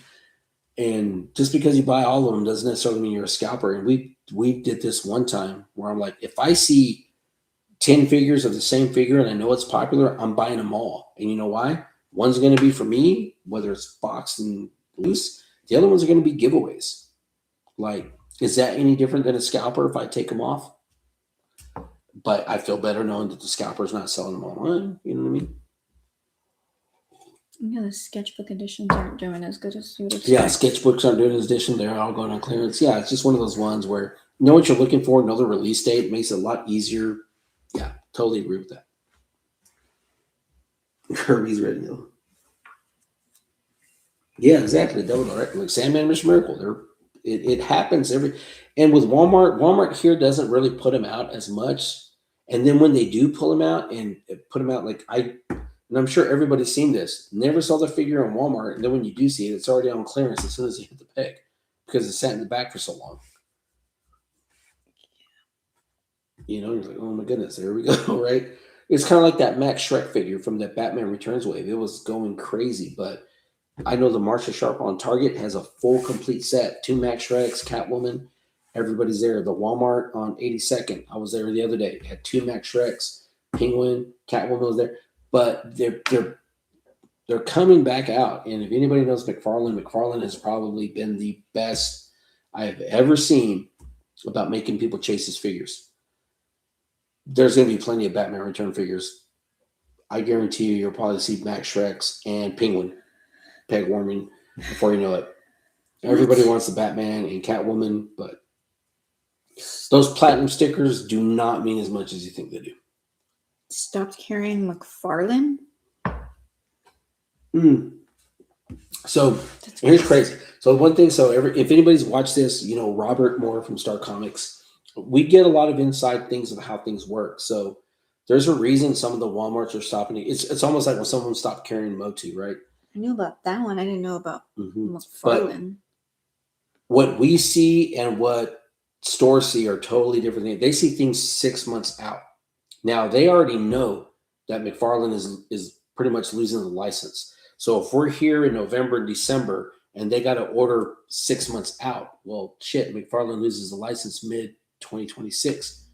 Guess who's already showing pre-order availability for DC figures? Is going to be Mattel.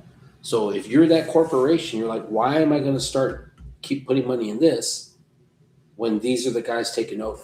So a lot of those Walmarts are going to stop doing the McFarlane thing because of that issue right there, right? Like, I mean, they know this way before we do it. So it's crazy. And I never knew that before, but with Robert has to deal with the same thing when he's doing pre-orders. He sees things months before we see it.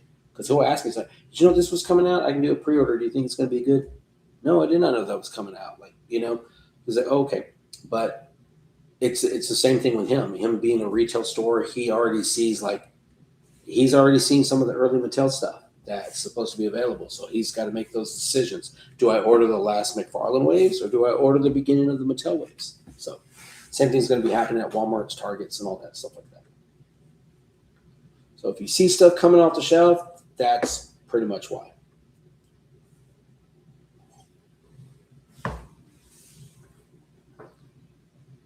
That was still the first one, huh?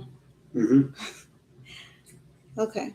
Yeah, so like Double Dog found the whole wave on sale. It's just one of those ones, and it does suck, but I can tell you right now, like I can look And I can see Devil Dog, I can see Pirate Bob, I can see Elemental, which is Michael Richards III, Tommy Morrow. And I know all those guys are guys that if you're like in the community, like, man, I can't find this. Any way you can help me out? I already know. It helped fucking Tommy. I've seen Tommy like help a lot of people through, the community. He's not trying to gouge anybody's eyes. He's not trying to do anything like that. It's a matter of like, yeah, man, I got you, bro. And I think, that's kind of what it comes down to, right? Like, are you willing to help that person out, or are you that fucker that's just real greedy and like, no, you can't have this. What are you going to do with 5 fucking figures of the same one? You know as well as I do, nothing. You just like to post it, show it, so you can have those other people like, oh my goodness, I need one. Because ain't nobody packing 3 away and one in a box and one no, nobody's doing that. It's just a matter of clout, matter of flex, and that's fine, But there's good people in the community, and they're always willing to help out. It's just a matter of just find yourself the right spot, ask the right people, and it's pretty easy to see. Like when you're watching those posts, you always see the person that is seeking the attention, and you always see the person that's just happy that somebody found something. Those are the guys you want to reach out to, right? Because this, at the end of the day, this is supposed to be a hobby. It's supposed to be fun. It's supposed to be, like I enjoy doing this. There are a lot of assholes out there, though. Oh, there are. You know what's crazy is there's a lot of like assholes towards females, and we were talking about that earlier. We found a page today called All Hell Megatron, and I've been seeing like just posts coming, and I'm like, some girl was getting like bullied and like all kinds of crap, where she felt the need to defend herself, like to show her collection, to talk about what she knew, all because somebody was just dead set on just not liking the fact that she collected. And he made it about her appearance. Yeah, he wound up taking to her appearance. They started out with toys. Do you even know who this is? It was stupid. It was like, you talk about Optimus Prime, but you're wearing a Soundwave shirt. I'm like, she was showing you her fucking stuffy, dude. Like, what the hell's wrong with you? Same thing here. This all started because, like, I don't get to toy hunt as much as I would like to. I'm at work 50 to 60 hours a week, sometimes more. So, you know who does the hunting? So, like, anybody who's ever been on a toy page, how many times do you see a guy posting with a figure? How many times do you see a guy in the toy house like, look what I found? So when she would come with a haul, it was like, right? Did a post twice, and twice there was guys on the DC McFarlane page that were like, can you just post a picture of the toys and not her? And like, I've literally seen you post a picture of yourself with the toy. So what's the fucking difference other than the fact that she's female? It's a matter. Some guys just kind of feel a certain way about it,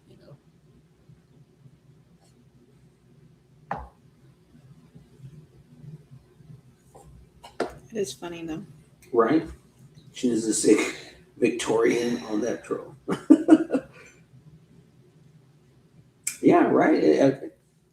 And this is one of those ones that I really found it odd that there's so many trolls or people that are just like negative, because I was like, we're talking plastic here. We're not talking about anything life changing. We're not talking anything political or religious. Or it's just like, I collect Star Wars. Well, dude, you suck because I don't collect.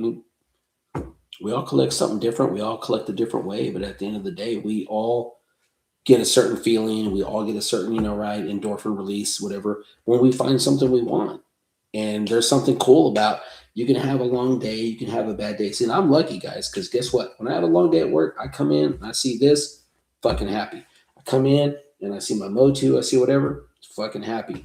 And I think anybody that collects knows that feeling of walking in and be like, you know what? Hey, you know what? Cool. It's just, everybody decorates different, right? Some people collect candles, some people collect freaking plates, some people collect whatever, We just collect figures, so no different.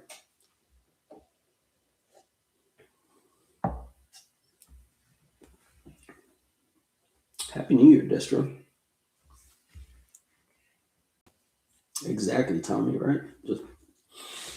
I would think guys will want more females collect. You know, because you know how many guys you sit there and you hear like, oh, my wife doesn't like me collecting. Well, guess what? One of these girls out there doesn't mind it at all. So you might need to trade up.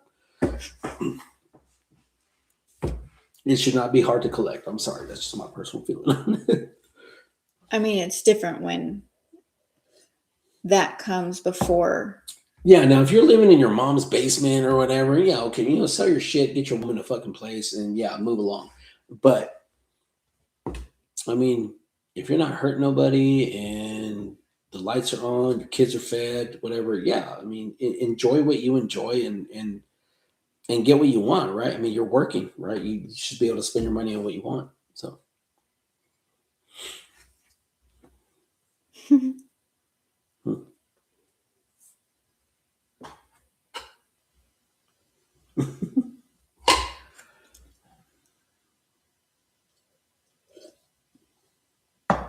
What's next, babe? Okay. Next, we got pick up a good deal when you see it. People love to trade. Yeah. Which is true. Mm-hmm. I think I told you that in the beginning when you first started going hunting. Yeah, I do tend to do that where I see really good deals and I don't pick them up. And then I always end up regretting not picking them up. So yeah, that does happen. I look at it this way. So even if it's not what you're looking for, right? So like if I go and we're different. So when we go hunting, she'll take her time and she kind of looks through. And because me, I'm kind of like focused, right? If I got to go, I'm like, this is what I'm looking for. If I see a transformer she doesn't have, okay, it's different. But for the most part, if it's not there, I'm gone. She's a little bit better, a little bit more thorough. So kind of like stuff like this, right? It was a good deal, right? This was $29.99 at DD's. I see it on eBay for like 40 and 50. I don't know what the retail price was on. Don't really care. We all know Black Series Star Wars figures. If you go into a Target or a Walmart, they're like $25. It's a good deal, right? Sometimes if it's a good deal, like, and so many of us like to trade, some of us are resellers, and whatever it is, if it's a good deal and it may not be what you're looking for, I say pick it up. I totally agree with that. Pick it up because guess what? There might be somebody looking for that, and they might have what you want. Be like, hey, let's make a trade, and we all like making trades. I know that because I see it on the thing. Then I'll see a stack of figures and all these things like looking to trade for this. So yeah, if it's a good figure and you can get it at a good price, maybe somebody you know out there doesn't have a Ross near you, doesn't have a DD's, doesn't have a Target. Which Yeah, seems to happen a lot. Mm-hmm. So pick it up.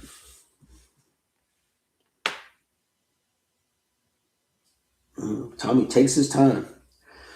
Tommy's the type of guy that make love to you in a New York minute, but take his Texas time doing it. Yep. Right there. He even lifted bottom shelves up to see if anyone stashed something. I've never done that yet, but I always... You've mentioned that, and I've been curious about it, but I haven't. I'm the type of person that if I lift it up, next thing you know, security's there. Like, what are you doing? Like, you know what? I was looking to see if someone was good.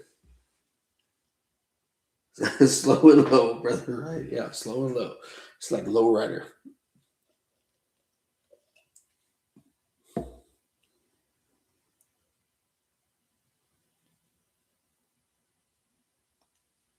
Yeah, exactly. Right there, you go. Right? He collected a bunch of Black Series, and Bill came up, took him to the store. Right, let him go.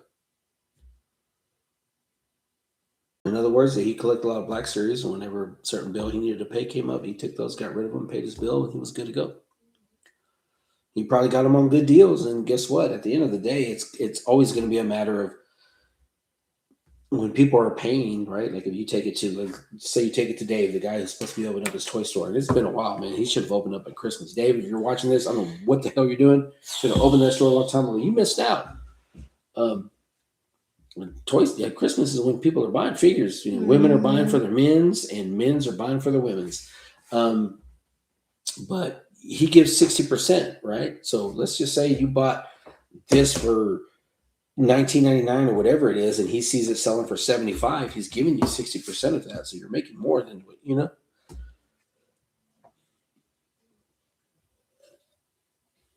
Yeah, I definitely thought he would have been open by now. I did too.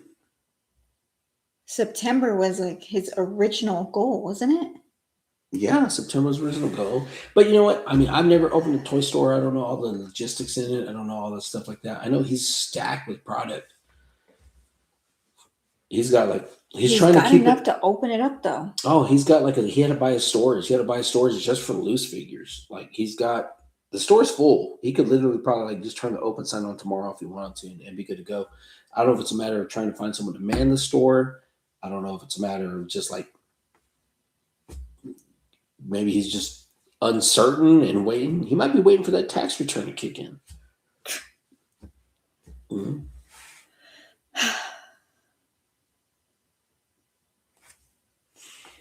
Yeah, I mean, it's one of those like I mean, the cool thing with like collecting is you always find stuff on deals, and when I always feel like yeah, I agree totally, and that was one of those things we talked about when you started. I was like, if you see a good deal, just get it. I don't even give a shit if we collect it or not. If you see three of them, buy all three. Yeah. Yeah, like because if you go back, it will be gone. It will not be there no more.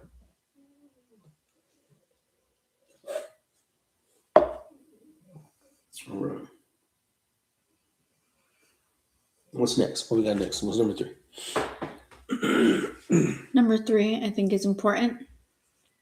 Be kind to associates. And they even, I mean, a lot of them will even get to know you and know what you collect. Yeah. So true.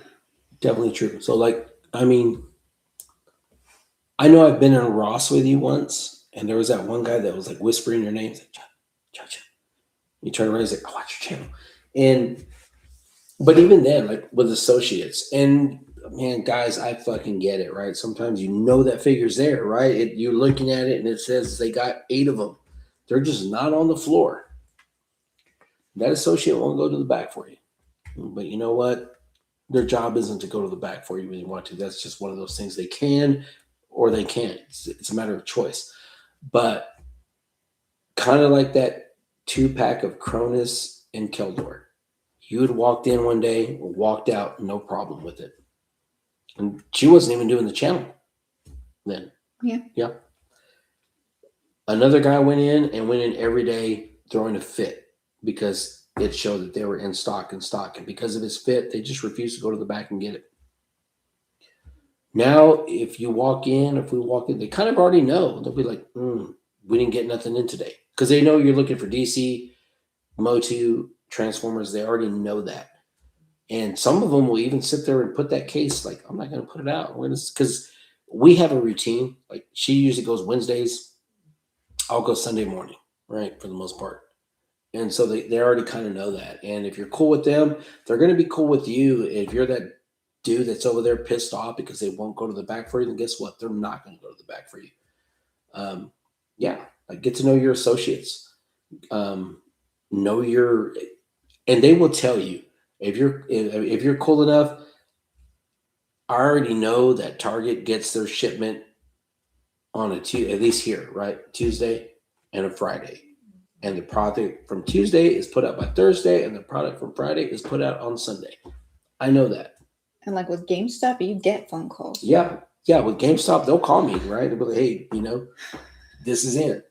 And it's all about just making that, relationship, right? I don't go in and just be like, oh, you don't have to do it, you fucking suck, But I've seen people do that. It's just like, all right, cool, Nick at GameStop is freaking badass. Dude doesn't collect or anything like that, but he knows his collectors. He knows who collects, and he sits there and he has no problem picking up the phone like, hey, that DC figure you're looking for came in today. Do you want me to put it aside for you? Did you already find it? I mean, be nice to him. Be courteous, because at the end of the day, they have no obligation to go back to the back and look for the toy that you want that day. Like, you know what I mean? Like they're just doing their job, putting stuff out. So trust me, you're gonna get a lot more stuff in your cart just by being cool with them. So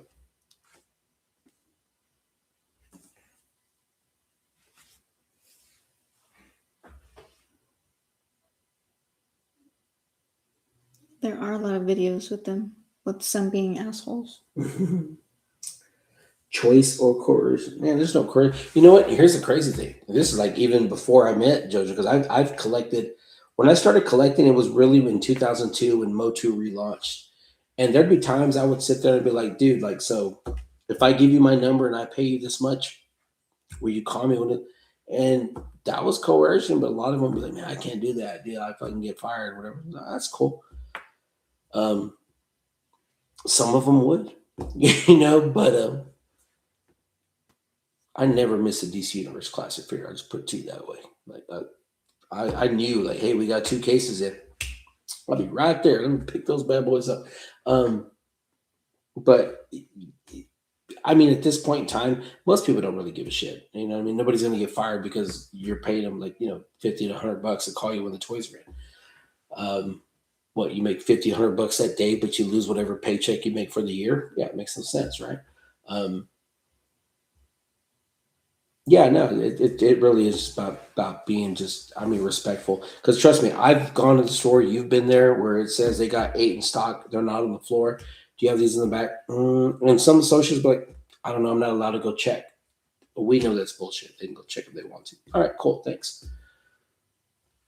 You can go back the next day and find somebody who's there, and they'll go back and pick it up for you, no problem. But, it's just about, holidays might be a little weird because they have all that seasonal help. But for the most part, when you guys walk into your Target or your Walmart's probably the worst because there's really not too many associates where they're supposed to be. But Target is pretty good about it.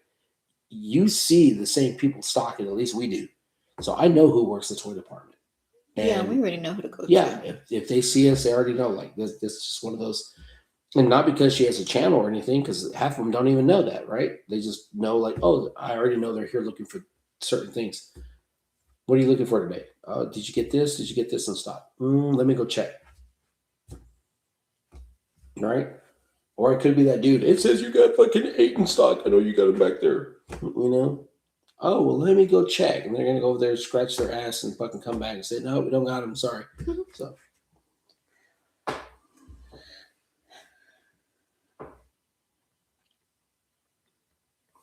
You know what's funny with that? Like, so Devil Dog, and there used to be a chick named Hope that worked at Walmart, and she's probably still there, but she's probably not on the night shift anymore. This is when Walmart was like 24 hours a day.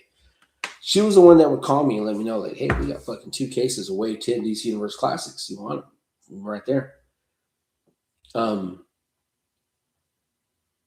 It was one of those things that she knew who was looking for what, and it was like, if you had ever been mean to her once, if she saw you open a box, if she saw you just rip Hot Wheel cars and throw them down, she was like, screw you. You know what I mean? It's like, no, not fucking dealing with you. Don't even want to do it. And I remember going in there sometimes and seeing guys like yell at her and doing all kinds of weird, kind of crazy stuff. We have a bad rep as toy collectors. And that's the reality of it. So like, I remember her like telling me once that the manager was like, toy collectors are horrible. They come in, they make a mess, they open boxes, they do this and that, and that's kind of the thing. So if you're a new associate and you fucking come on board and you got your boss telling you like toy collectors are the worst, they're going to come in and they're going to make a mess. They're going to try to open your boxes. They already don't like us. They're already like, you know what? Yeah, it's almost like they're deliberately now going out of their way to stop us at that point. And I think we've all seen videos of dudes like fucking losing their shit and going ape crap, because they can't get what they want. And that's kind of what they're shown, and that's kind of what they see. They never see the dude that's like, hey, you got this in stock? Like, all right, cool. Walk out. They never talk about that, right? They always talk about the guy that's fucking throwing the hissy fit and that 40-year-old virgin that's just pissed off because he can't get the figure he wants. That's what they hear about. So those are the ones I remember. Exactly. Those are the ones they remember.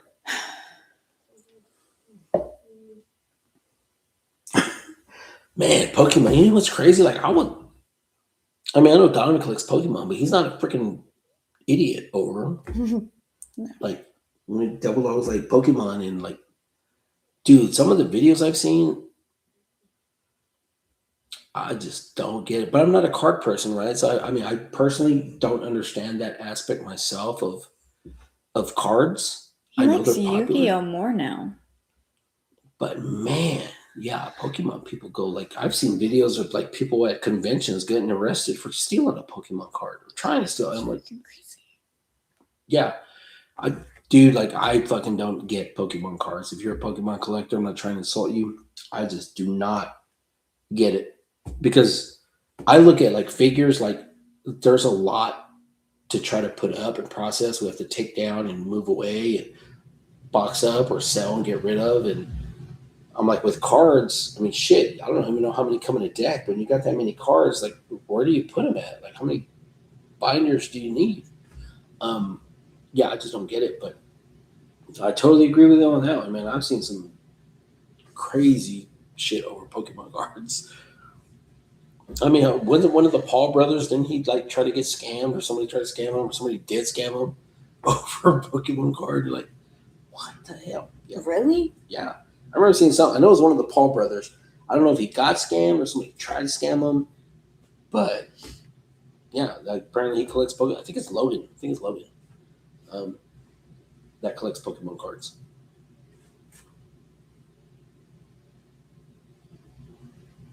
I play Pokemon.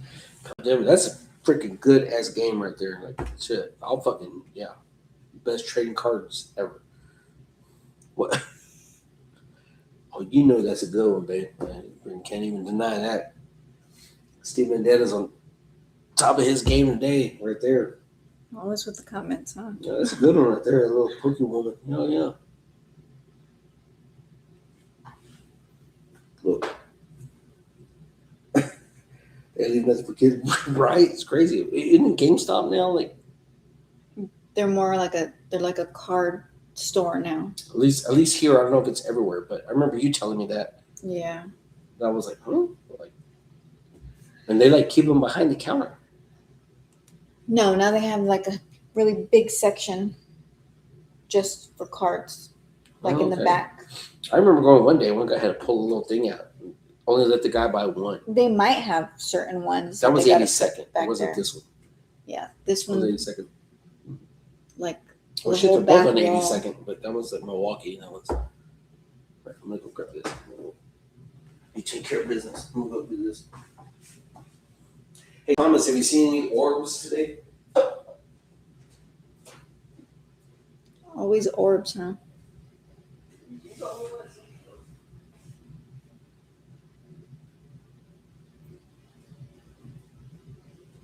How does that work?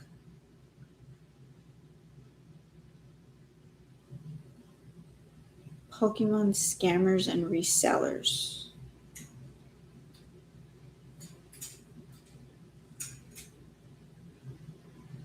And it's probably got a lot of freaking subscribers too.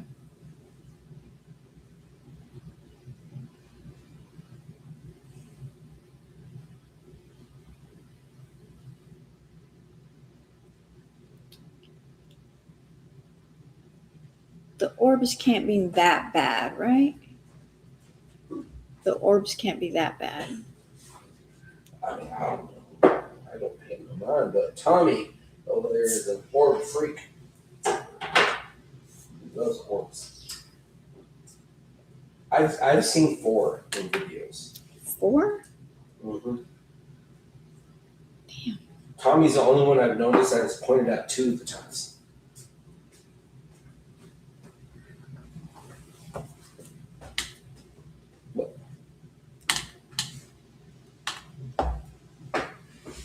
Would that mean it's haunted?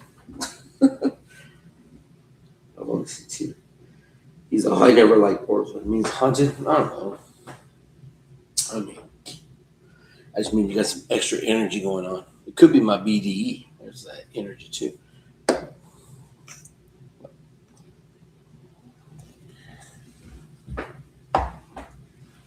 Where we at?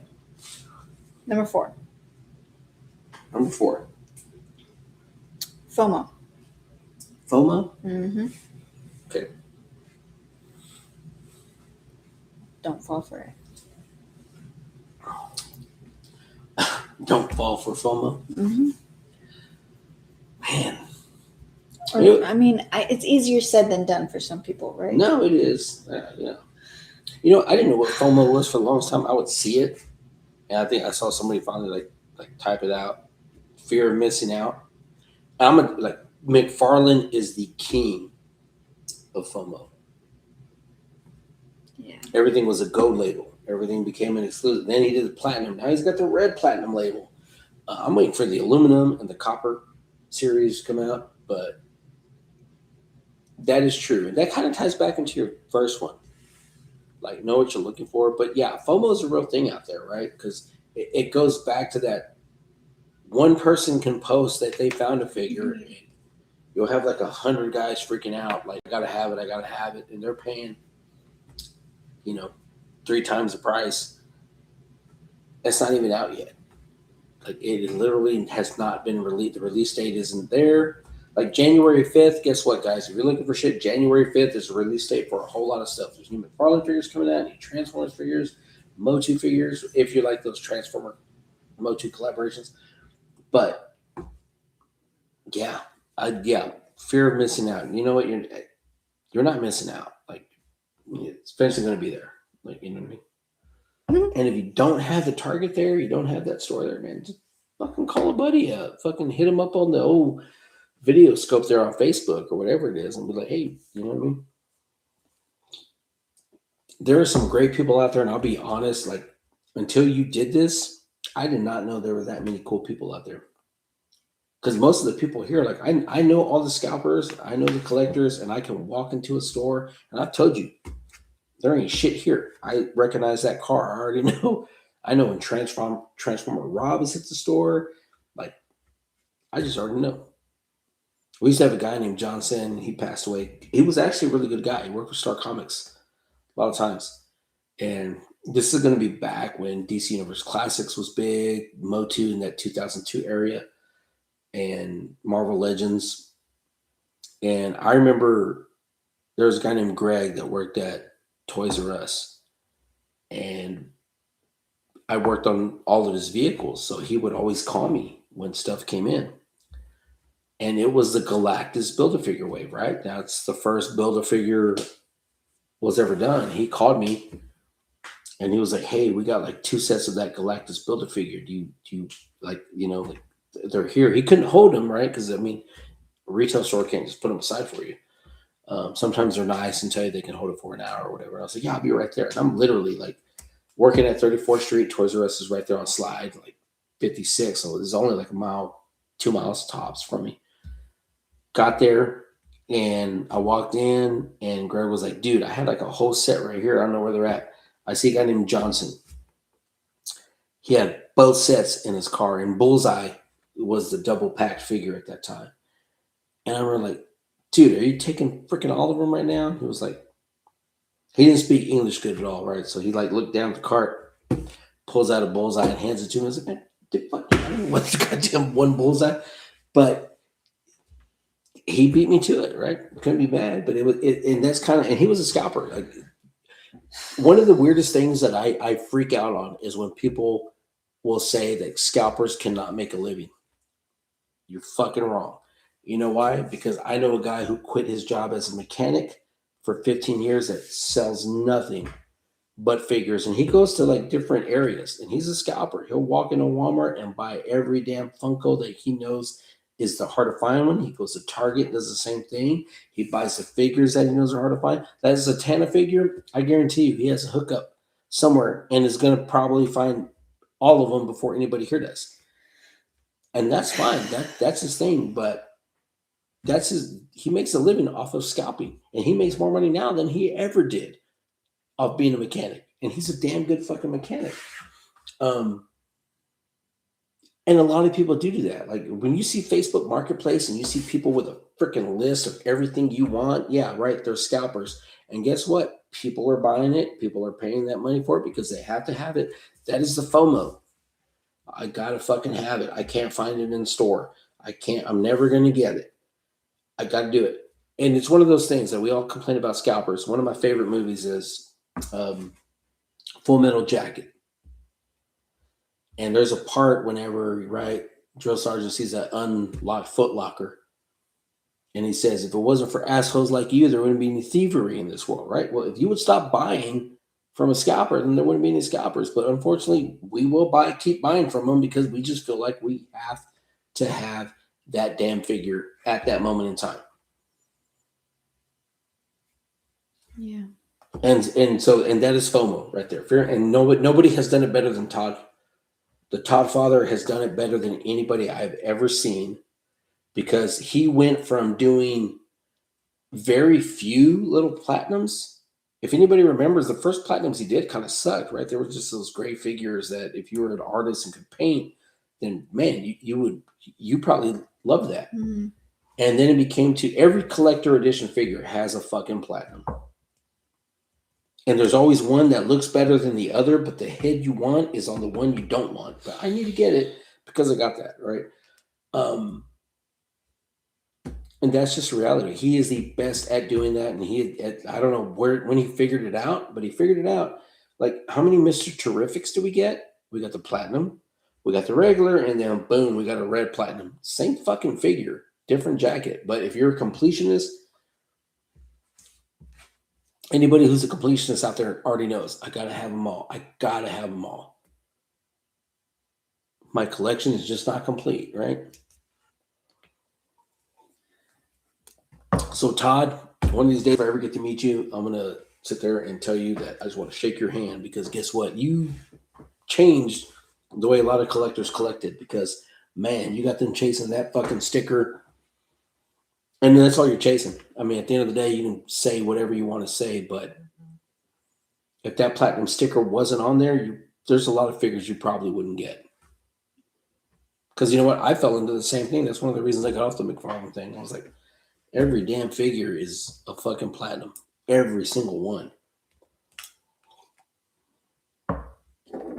And then he makes it difficult, right? He can't just give you one good solid figure. He gives you stupid colors on one and gives you the one you want. Yeah. Well, how many did we actually miss out on because they just didn't show up here?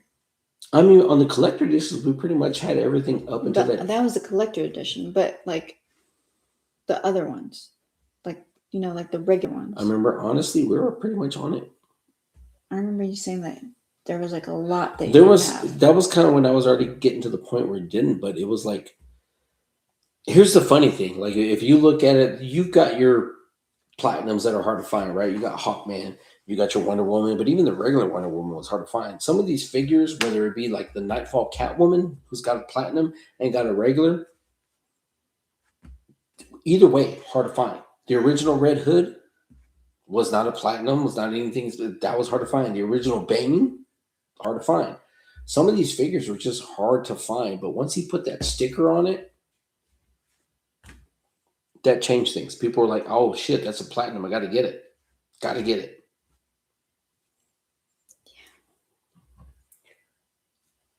Look, you know what's funny? Power Girl. Power Girl is a perfect example of that. I do not like the Red Jacket Power Girl. I do not care about the Red Jacket Power Girl. But when she first came out, people went nuts. And then the price just fucking tanked. You know why? Because there were so many of those fucking platinums available.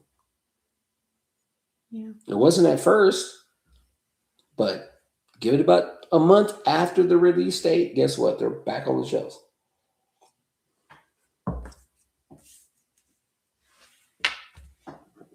Are you talking about my balls, Thomas? I don't know what you mean. It says one ball lower than the other. I like to think I got a perfect set, so we're just going to go with that.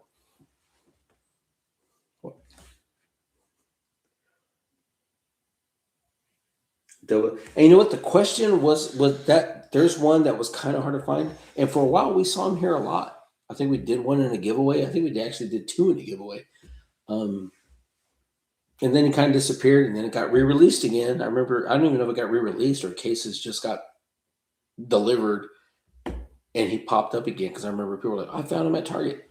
And there's some figures right now people are finding at Target again. Like, I forgot what it was, but I saw people like, oh, I think it was like a Cyborg Superman. I saw somebody post that just randomly popped back up. And a lot of it's just like back stock that they just don't freaking take out. But oh, the New York balls. LOL. All right. Power core. So yeah, and it's crazy, right? Some places don't get.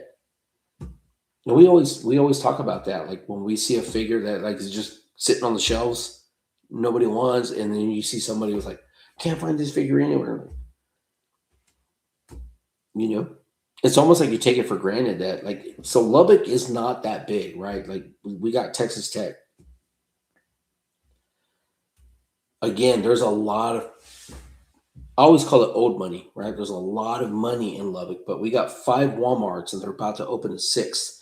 And we got because they're so we got the one on 4th and Frankfurt, we got the one on pretty much which is 4th and Q, and then we got the one on 114th, we got the one on and they're both on Quaker. You got 114th and you got South Loop. 98th, 82nd, and then boom, you're right there within 3 miles. You're at the next one on South Loop. The one in Milwaukee, we got 5 Walmarts, and now they're opening up another one on like where they're building everything out where your cousin moved to. In the Cooper area. Yep, they're building one there. So we're gonna have 6 Walmarts, and we got 2 Targets, 3 Rosses. We just got a DD's. We got an Ollie's. That's a lot of stuff, and we got 2 Five Belows now. Like Lubbock is continuously growing, and I don't know why people keep moving here. But there's a lot of options to find figures here. And then you've got to think that there's places out there that have 1 Target or they have a Walmart and no friggin' Target. They don't even have a Ross, don't even know what DD's is.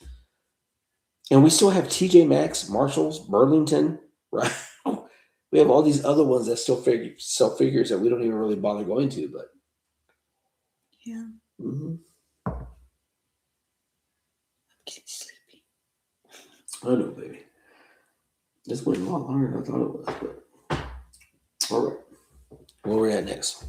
Don't fall. Yeah, so don't fall for the phone. I mean, dudes, come on now. Just freaking. Okay. Now, last. Just have fun. It's a hobby. So, definitely should not cause any stress or anger. See that with JoJo Blink if you need more Transformers. She always needs more Transformers. Right there, right? Tip number 5. It's fun. Wait, no. Have fun. It's a hobby. Shouldn't cause stress or anger. And I totally agree with that. And I think it really is one of those things where it's like, at the end of the day, collecting should be fun. If it's a hobby, it should be something that you want to do, you enjoy doing. If you are stressing out because you can't find a figure, if you get mad because you can't find a figure, and there's a difference between getting mad and just being disappointed, right? Because she would come back kind of sad if she goes out and comes back with nothing, right? And there's sometimes you just buy crap because you just don't want to come back with nothing. But and that I get, right? If you go toy hunting, you're kind of like, man, I freaking don't want the whole whatever time you spent to be a waste. But I do know people that get pissed off. Like, I couldn't find a figure. It's supposed to be, and is it even fun at that point? Is it even like, if you're at that point to where you're stressing out about finding a figure or you're pissed off because you didn't find it, then you know what? You might want to reprioritize and maybe step back. You know what the best cure for that is? Fucking sell something. Like, I think you freaked out when I was like, you know what? I'm good with McFarlane. I'm happy where I am. I'm going to let it all go. That hurt me more than it hurt you. I did. And I've always been that way. Like when the 2002 He-Man came out, I collected all of it. Even when the green cards came over and they're supposed to be European, collected all of it. Had it for like 2 years. And then new stuff started coming out. And I'm like, I got to make room for something new. And fucking sold all the 2002. And I didn't miss shit. I had the Dragon Walker. He had the He-Man with the tattoo. That was supposed to be the German exclusive. And then whether it was the Chase Orko, Chase Trapjaw, Chase, but I don't make attachments to the plastic. I enjoy collecting. I enjoy looking at it. And then at a certain point, I'm just like, all right, I'm good. We're done. There's going to be a lot more stuff coming out, and I just don't have the room for it. I can't move all the fucking kids out, right? So otherwise, I'd take their rooms and it would be good, but can't happen. So, and me personally, I don't feel like if I put it in bins and storages and put it up in the, I mean, there's been times you don't enjoy that. To me, I can't put it in there, and I get it. Sometimes you're moving, sometimes you got a small place, or you do whatever. But for me, I'm kind of like I already know what's coming out this year, and I can see my collecting habits changing a little bit. Like those WWE superstars, those big old LJN style ones. I remember being little, younger, and seeing those, and I thought they were cool. Right? I wanted some. For some reason, my mom never bought me anything but Motu. I had Matchbox cars, tractors, and He-Man, and that was fucking it. I didn't get Transformers, I didn't get whatever, but my little brother did. Once I turned 10 years old, I was too old for toys, and I was done. But my little brother had G.I. Joe. He had some Star Wars figures. He had Transformers. He had Mask. He had like a lot of stuff. And like I see those W superstars coming out. I know what I like in McFarlane and what's important to me, and that I keep. And I kind of already have seen some of the things through some personal people that have shown me what Mattel's going to be doing. And I'm like, for anybody that is worried about it, if you are a DC fan, I freaking want to worry about it. You're going to get 3 lines, maybe even 4, right? It's going to be the same as they do with the wrestlers, right? You got that $12 point, you got that $20-something point, and then you got that collector edition point. A lot to go around, and what's funny is I love it when people say Mattel lost the license. Mattel gave up the license. They have more money than McFarlane. If they wanted to, they would have outbid him. But you know what they did? They went all in on their WWE figures. They went all in on the retro Motu. Now that the license is up, they've got more money. They want the DC license back, right? DC's in a different area now. They've kind of found their footing with, if you're really worried about it, look at what they're doing with Masterverse. You don't even have to like Motu. Just look at 30 points of articulation. Look at there's no pins in the joints, right? Look at what they're doing with the wrestlers. They're in scale. Like, I'm pretty sure you're going to be happy with it, and here's the funny thing. Like, I see so many people now getting rid of their McFarlane collection. I don't know why. It could be because maybe like me, I'm like, I had it, I enjoyed it, I loved it, but now I'm moving on to other things, and I just don't have the room. Don't really have the room unless we get rid of the kids, and I just don't see you letting me do that. No. All right, I just want to make sure, but so there you go, right? So something had to go. But it's kind of like the Mask figures. Like I was like really wanting to get some, but I've seen like nothing but bad reviews on those, and I don't know if I want to order them just to be disappointed. I never had Masks when I was young, and I always wanted some because I thought they were cool. It's like a combination between G.I. Joe and Transformers to me.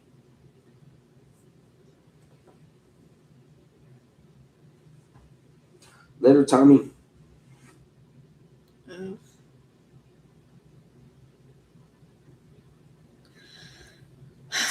Yeah, like collecting can get pretty bad. For me, I'm just kind of like, you know what?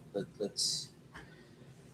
I'm the type of guy that if I've had it, I'm like, oh yeah, I remember that figure. I had it. It was cool, whatever. And then I'm like, I'm fine with just kind of like letting it go, and I'm okay with that because I really cannot take it with me. Like as much as I would like to, I can't take it with me. Alrighty, guys. So it's about 11. We're about to finish up. Yeah. So real quick, I'll let you. I just see a date. I just mentioned that. So March 29th, 2026 at 4 p.m. at Star Comics is where we're doing it, right? Mm-hmm. All Stars versus FNGs. I mean, if you don't know what FNGs is, that's a fucking new guy. So I wanted to mention, where'd you get that, right? Okay, so you got now. If you're new to the channel, last year was All Stars versus the Benchwarmers, and All Stars are those people that have been around almost, I mean, since the beginning of time, right? Like 5 years, like the Little Rascals would say, even though we've only been here like 2, going on 3 when you think about it. But Phil DeMaio was last year's All Star, and this year's Tommy Morrow. He is an amazing member of the community, as far as whether it be in any toy group or whether it be here. Really good guy. He's always that type of person that's looking to help another collector out. So he's going to put his team together, right? Mm-hmm. And it might be some of the same All-Stars that were from last year, but that is his choice. He's going to put teams together. And then we got the FNGs. There's a guy named John Garcia who is the only person that has ever won a head-to-head battle against an All-Star. So he is going to be the captain of the FNGs. And the way it kind of works is we call it cutting heads. And it's going to be a series of questions. There's going to be 10 questions per round. Person that gets that question right, there's a prize per each round. And then at the end, the team that wins all get mystery boxes for that team. But whoever wins the round, whether you're an FNG or whether you're an All-Star, you'll win that prize for that round. But the team that wins it, everybody gets mystery boxes. And if you're not familiar with a mystery box, there's good shit. Like, that's all I can say. Like, you're going to get, I mean, hell, you put all kinds of stuff in there. We got a lot of new people. Yes. I mean, you get Motu, DC, Marvel. I mean, you don't know what's going to be in there. It's usually like 8 items, all collector related. But yeah, so it's going to be, Tommy will pick his team, and then Tommy is responsible for, like, there's always no shows, people that can't make it, whatever. We do it live on YouTube. We do it at Star Comics. JoJo will ask the questions. You guys will answer. Whoever gets it quicker, right? And it's just right, head on head, right? Whoever's in the team. That person wins, go to the next round. So as a captain, you are responsible for, say you have a no-show. You can either play that round or choose one of your teammates to take that round for you. As an FNG, John Garcia is going to be blind. He does not know who's going to be on his team. She's going to be picking people random. And to be an FNG, it's pretty much what it is, a fucking new guy. Either you're new to the channel or you have never won anything on the channel before. And you will be put with John Garcia, and he's going to decide if somebody doesn't show up, whether he takes that round or he gives it to somebody else. And they're usually fun. What is they called? What's it going to be this year? Like, as far as questions wise?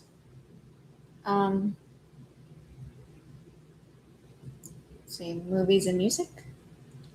Okay. Sorry. She's still feeling bad and she's tired. I can tell. Yeah. So movies and music. So it's going to be movie trivia, music trivia. So it's going to be like that. And now we saw a new person that on the 12 days of Christmas was like every day answering, and just didn't win anything. But so we already know Tommy Morrow is going to assemble his crew. And you believe me, March 29th is going to be here before you know it. It always does. But where'd you get that? Is that what you got? Yeah. Yeah. Where'd you get that? So where'd you get that? You are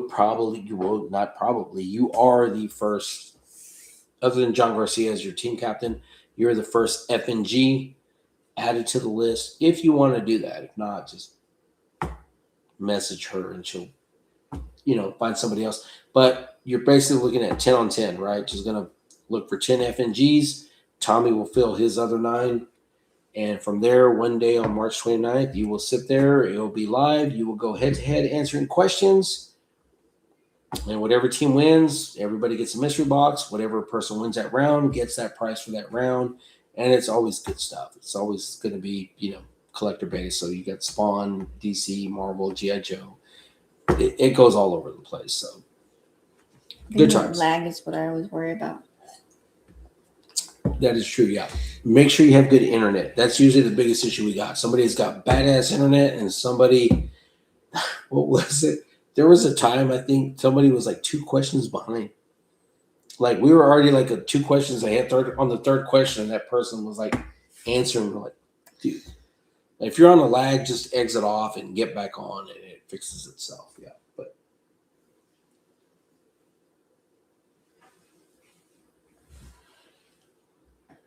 yeah, dial up. There you go. Alrighty, but yeah, that's it. So for those that had a prize in 12 Days of Christmas, everything starts shipping out next week. So we're good there. And Tommy's got dial up on his rotary phone. Well, Thomas, at this point, Thomas, you're like freaking a staple, right? Was he MVP? Was he MVP? Thomas Reeds? I think so. Yeah. So, yeah, you were the MVP. So, like, I mean, you got to reach out to Tommy and see if Tommy wants to put you on his team, because we can't count you as a fucking new guy because, I mean, shit. I mean, you were the MVP this year. So, clearly you're not a new guy. But, yeah, other than that, we got a few minutes left. We're going to head out. Babe, you want to say anything? If you sat here and talked or listened this whole time, definitely appreciate it. And again, I'm not feeling that well, so I have not been that talkative. So if I just sit here looking like I'm bored, I'm not bored. I'm just not feeling good. So just putting that out there right now, so you guys don't think that I'm just, you know what I mean? No, I don't.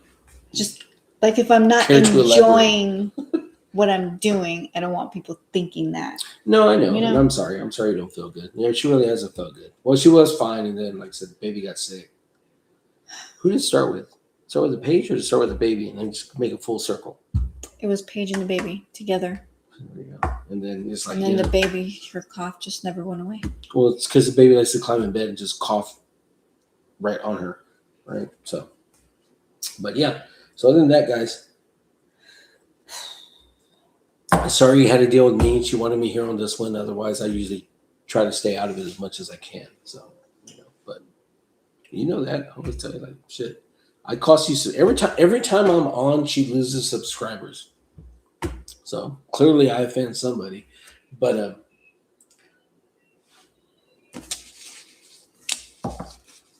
that's not true. No, it is true. Like we're probably I don't even know where you're at right now, but I guarantee you tomorrow you will not be there. So it's happened every time. 60% of the time it happens every time. Yeah. Okay. But alrighty, guys, thank you for hanging out with us. I hope you all have a happy, safe New Year, whatever you are doing. So, yeah. Happy New Year to those that. I mean, it is now the new year, and well, a lot of those were just 40 minutes away. Some might be hours away. Yeah. So there will be a new intro coming up pretty soon. Y'all will see a new intro. I think that'll probably go before your first full video. I got Christian working around the clock. We just need your voice now. So yeah. But yeah, alrighty, guys. We'll see y'all. As they always say, we'll see you next year.